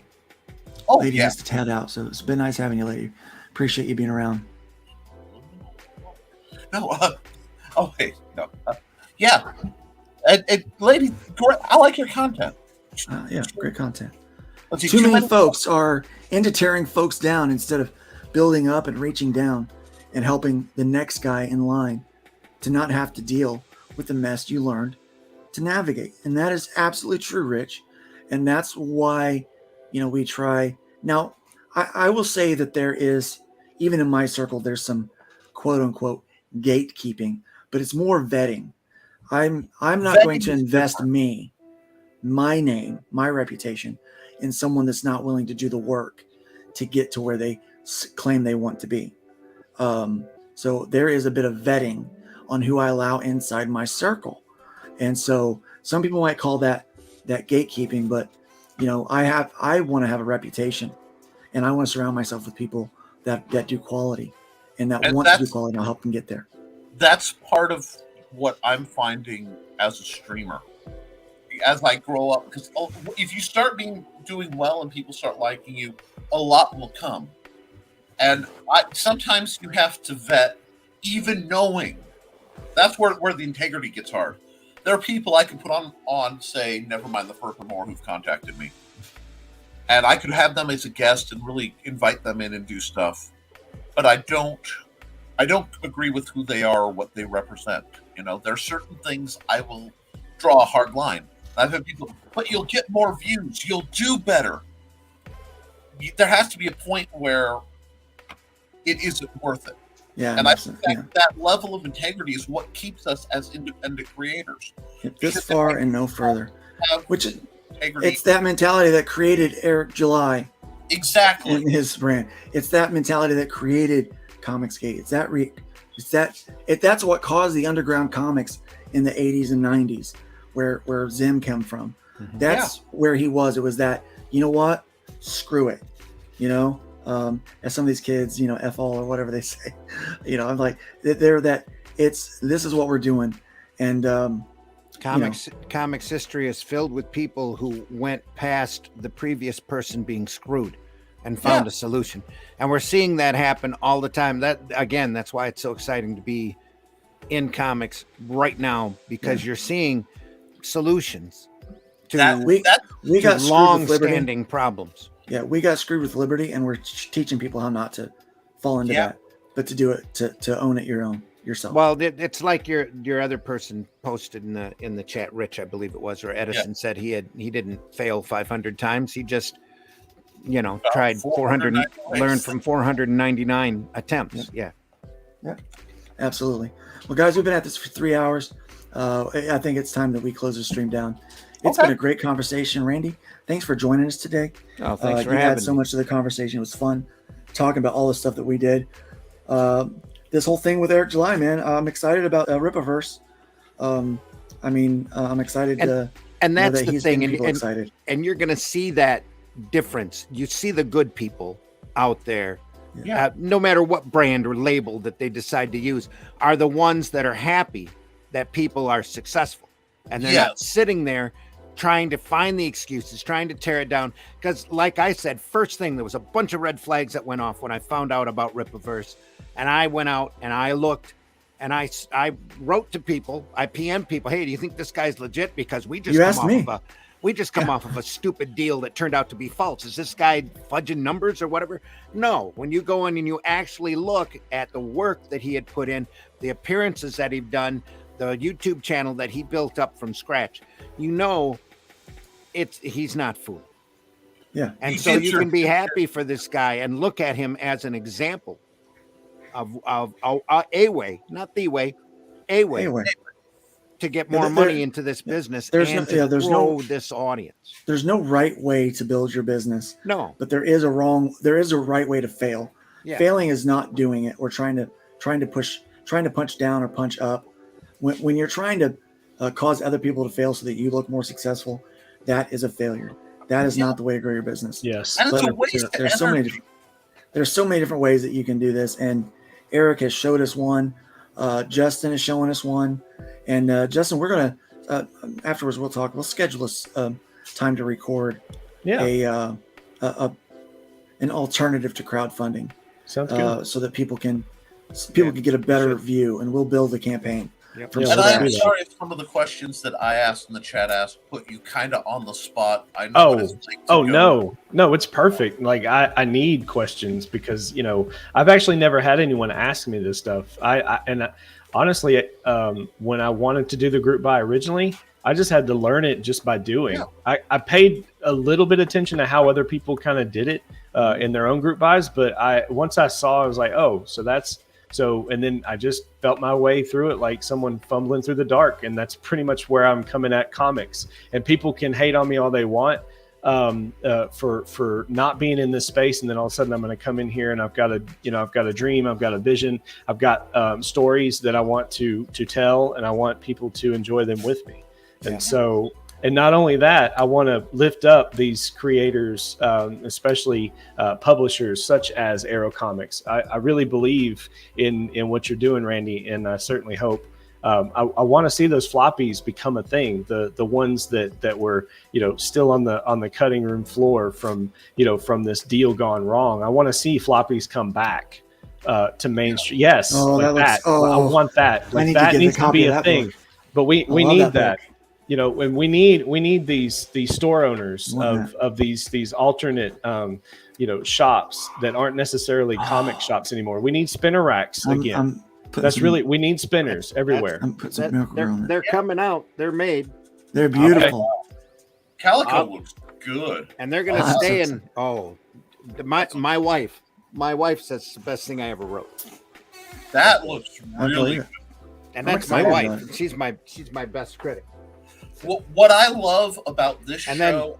Then Daphne doesn't read superhero books, but she loved Paragon. She told me how much she really enjoyed it. Too, because she doesn't read super books. Yeah. What I love about because I was listening to what Justin was saying and what you were saying, and I realized the difference because like a lot of times I try to be from the bottom.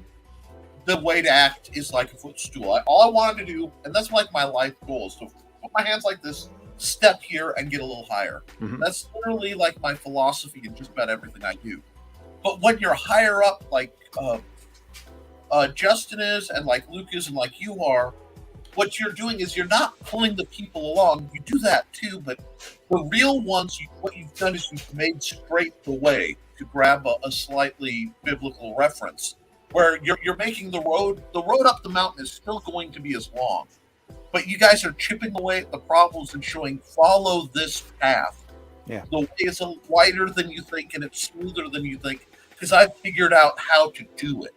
And that's important. That is, I see that as the counterpoint to what I do with a lot of. And we're just following some models that people before us, people that are higher up the mountain, have taken. Some of us look at what EVS has done and try to follow that model. I'm not really kind of the shock jock kind of person, so I don't do that. I look at a guy like Bancroft, And I'm like that, I try to follow a bit of that, You really consistent streaming. Good you really content, have to get out there. You have to get dirty, and not really dirty, but you have to go out and learn. You have to spend the time and sit and watch the videos, understand the campaigns, understand what succeeded and what didn't succeed, because there's reasons for everything out there. There's reasons people make less money than their previous campaign. There's reasons why people make more money than their previous campaign. There's reasons out there why campaigns are super successful and not successful at all. And it's up to you to go out there and figure out what that works and adapt it to you, to your system, and make it work for you. And I'll say this. I want to put a kind of a button on it as well. Before this Rippaverse really popped off this week, the major, we'll say the inspiration to really get me, jazzed to try to crowdfund this way, was Joe Sontag. When he did his ash can for Reaper Destroyer, and his was just a DM, hey, you DM me if you're interested, and I'll send you a PayPal invoice for it. And that was his way, and he got his initial funding to be able to do that. It kind of gave him some funds to be able to get Reaper Destroyer up and at it. And then, so I was actually in the live stream on Bancroft. I had my wallet ready, and I was like, I'm going to back this guy because I 100% believe in him. Now, the content, I don't know about that comic. I don't know if it's going to be, pretty rough. I'm sure it is, but it's not typically something that I'm into, but at the same time, I'm just like, I really got to do this. And so I'm in there, and it was like, he was funded in an hour. Okay. An hour. Yeah. And so that really supercharged me. I'm like, okay, if he can do that with just DMs and PayPal invoices, then I'm going to implement this system that I've already got in place rather than trying to learn Indiegogo and Kickstarter. Not to mention, I've seen all the drama, or not just drama, but all the attacks and everybody. Was it JDA? His stuff being pulled down off of Indiegogo. Vaughn, Terror in the Trenches getting suspended for a while until he cleared off his disturbing content off of IGG. And then now we've got this Broken Compass problem or situation. It's like, no, that's it. Like, I'm not even going there. It's a non-starter with me. There has to be another option. There's always another option. I'm going for it. You just have to be creative enough and find it. And in this market, we're all creative people. Yes. We just have to look and figure it out. Exactly. Thank you, Randy. Well, I just love how we constantly run into that. Like the proactivity of the people I meet through Luke. It's been like that with comics, especially ever since the start. Comics were an accident. Everybody making livings here are making livings off of their sweat. Especially the guys in the gold and silver bronze ages, and even the current guys are working way below their wage levels, and their decent living levels. That's why they're hiring all these guys from other countries where their cost of living is so much lower, because it looks like they're making a good living in those third world countries, and these companies are really happy because they're paying next to nothing for these page rates. You get around that by doing crowdfunding, make your own living. Yep, absolutely. That's what's staggering to me, because I love when people go, okay, there is an obstacle. I've acknowledged it going around. You know what I mean? And that's cool. And the thing is now is we have to build up this industry to the point where your Eric Julys and your Ethans and your Brian Politos, your these guys that are pulling livings and making livings is the norm. Yeah, that's what we need to do in whatever small way possible, and grow this industry out so we don't have to worry about, whether or not we're going to make our print run, or whether or not we're going to be able to pay our bills, so that we can just sit here and be the creative magicians that we are. Yeah, we can do it, and we can make a living. We can feed our families doing it. Right. So, all right, man, guys, it's been a great stream. Let me, I'm gonna go around and when I throw the Miracle Grow up, I I want you to tell people where they can find you, and any last parting words for the day. Okay, here you go, Justin. Oh, okay. Well, I guess right out of the gate, I didn't get a chance to do my obscure characters, so I'll run down the list really fast. Okay. First is obviously Chrome Dog. He's probably the most obscure character at this point. But on hot on his heels would be Sleepwalker from I think he was first introduced in Spider-Man. I really like Sleepwalker as a character. It's a really neat concept. And then also Deathlock. I think Agents of S.H.I.E.L.D. tried to capture him, but they didn't do him justice either. Right. Nice. And so just as a little teaser, what I'm attempting to do with Chrome Dog is going to be maybe a little mix of those two other characters. So stay tuned, everybody. You'll see me I'm on Twitter. I'm at Justin K Sweet, all one word. So at Justin K Sweet, but I'm known as Agent Zero. Agent Zero Comics is the moniker that I'm going with, at least until Top Cow / Image decides to sue me, and then I'll have to prove, hey, it's not even related. But yeah, I'm on Twitter. I'm on Facebook. There have been multiple Agent Zeros. Like, yeah, that would be. Yes, there have. I'm on Facebook. Just Justin Sweet. You dig enough, you'll find me. I don't really do much with comics. I'm ashamed to admit on Facebook. I don't know. Just because Facebook to me is more of a family kind of thing, but that doesn't mean that you can't DM me. I'm pretty sure I've opened everything up there. Yeah, I mean, I've got a YouTube, which here soon, once I figure out how to stream, I'll be streaming some interesting content. We'll just say that, where a writer will try his best to do some art. So we'll see. Fun. Awesome. There we go. Hey, everybody, I'm Randy Zimmerman. You can find me on Facebook if you have to. Look for me on Twitter, but I'm never over there because Twitter is a cesspool of hate. You can find me on the Zimcast on Wednesday nights currently at 9 p.m., but starting August 1st, we'll be moving to 8 p.m. Eastern Standard Time. And most especially, you can find me on Sunday mornings and on the Raging 2 YouTube network as Sunday Funnies at 9 a.m. in the morning, where we take a few hours out Sunday morning and we talk positively about the passion that we love, this art form that we love so much. We talk about our favorite books, no matter from what time era or wherever, the stuff that inspires us and lights a flame underneath us. That's what Sunday Funnies is all about. And before I go, I would love to see HeroBot Zero or Spank the Monkey or Calico as animated series. It doesn't have to be live action. Animated's fine. Would love to see that happen. But I want to address Marv Sinkiller over in the chat, who was talking about Dojo and how he had to take a video down. Dojo was set up. He was intentionally set up for this to happen. He was served papers by a lawyer in order to stop him talking about liberty. But there's plenty of other people out there that have already discussed this liberty problem, and I've addressed it over on the Zimcast many months ago. It's old news. It's under the bridge, and we're just taking those lemons and making lemonades right now. That's why we've got Paragon out. That's why we have people like Justin who are selling the Arrow Comics books, and we'll be doing a lot more of that in the future. And we'll be trying to find unique and interesting ways to move this product out. And it's really disconcerting to me about IGG. Very disappointing to hear and read. But where there is a problem, there's a solution.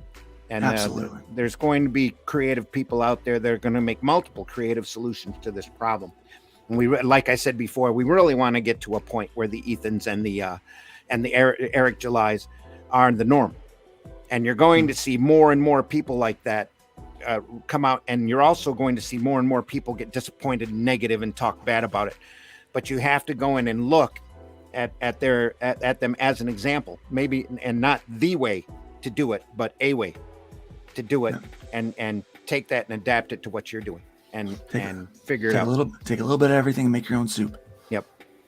Hi, I'm Nick Talker. You can find me every Monday, Wednesday, and Thursday on my channel, the Nicholas Talker channel on YouTube, hosting Nevermind the Furthermore, a collective comment show where authors and artists and game designers and blessed lunatics all come together to just promote each other, to build each other up, ask questions. It's just a great talk show. You can find me on Friday nights on my other channel, the Historical Fencing Guild, where I talk about methods of swordplay and how to sword fight, based largely in my 2 books, The Simple Sword and The Fighting Axe, both available through Amazon. Just look under amazon.com/author/Nicholas Tucker. That's me. And I can teach you how to sword fight in a simple, basic way. I also am a game designer. When I'm not making RPGs for Luke Stone, I'm making the Big Stumpy Robots line of tabletop tactics games where you can use your own minis to wage epic warfare and have a wonderful time. I'm very proud of this little book, since this is one of those that I did the whole works for, all the art, everything.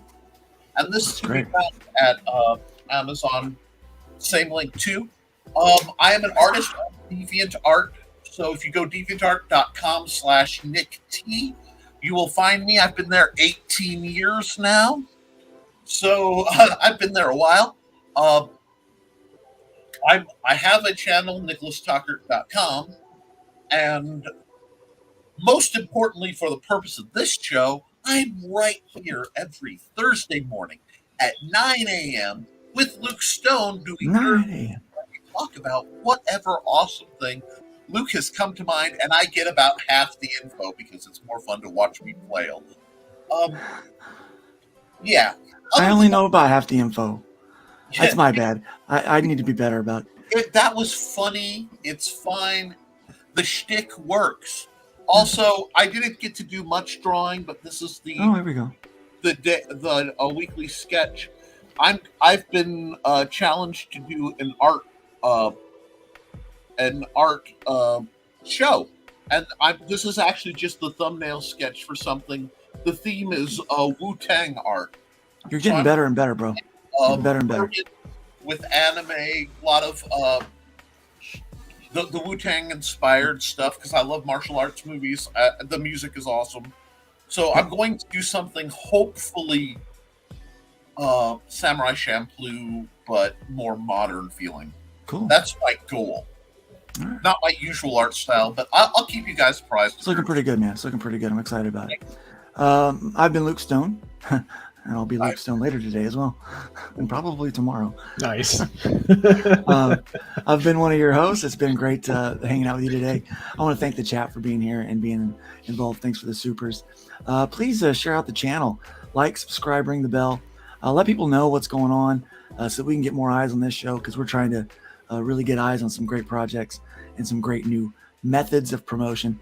And we just like to have fun and talk nerdy to each other. You can find me at lukestonestudios.com. I've got a whole lot of links over there that you can follow, lukestonestudios.com. And I just bought the URL, nerdword.org. So if you like nerd bacon, I'm going to be doing some faith-based material at nerdword.org.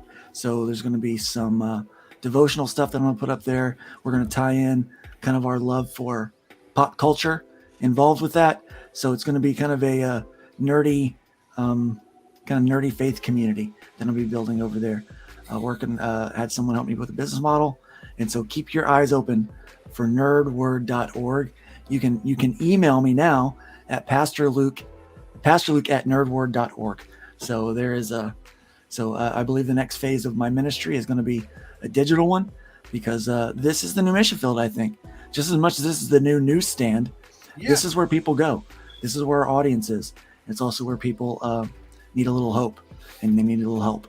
So I hope to offer that to people as best I can in the coming months and years. So check that out. And again, check out all the guys we've talked about. The links are in the comments, and it's been great. I'm going to try to throw as many links in the description as I can this week.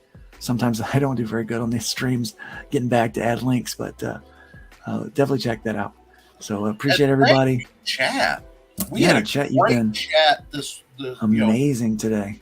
They have absolutely been amazing today. Shout out to Allie for helping people for all the cybersecurity issues, because this is what I love seeing is quality stuff where people are trying to help others not have problems. You know, And great questions too. I mean, everybody has some great questions. And Justin, I think people are going to have more. They're going to be really inquisitive about what you're doing, and so we're going to try to give them and I'll plenty be of resources to find that. Yeah, and I'll be open. Like, I will just here's a plug. So next Wednesday evening, both in the early evening and then also late evening, I will first be on the Phoenix Presses on his stream, and then later in the evening, if you go on over to Dojo Kun's stream, he's going to have me on that. So it's obvious. Nice. I didn't know what I was going to talk about when he and I scheduled. This was back in June, right? Or maybe even late May. But now I actually have something to talk to Dojo Kun about. So yeah, I think it's something people are going to get excited about. So yeah, it's been great, guys. Remember, by all means, leave the wood pile a little bit higher than you found it. Build more than you tear down, and please be careful out there. Let's be careful out there. Let's be careful out there.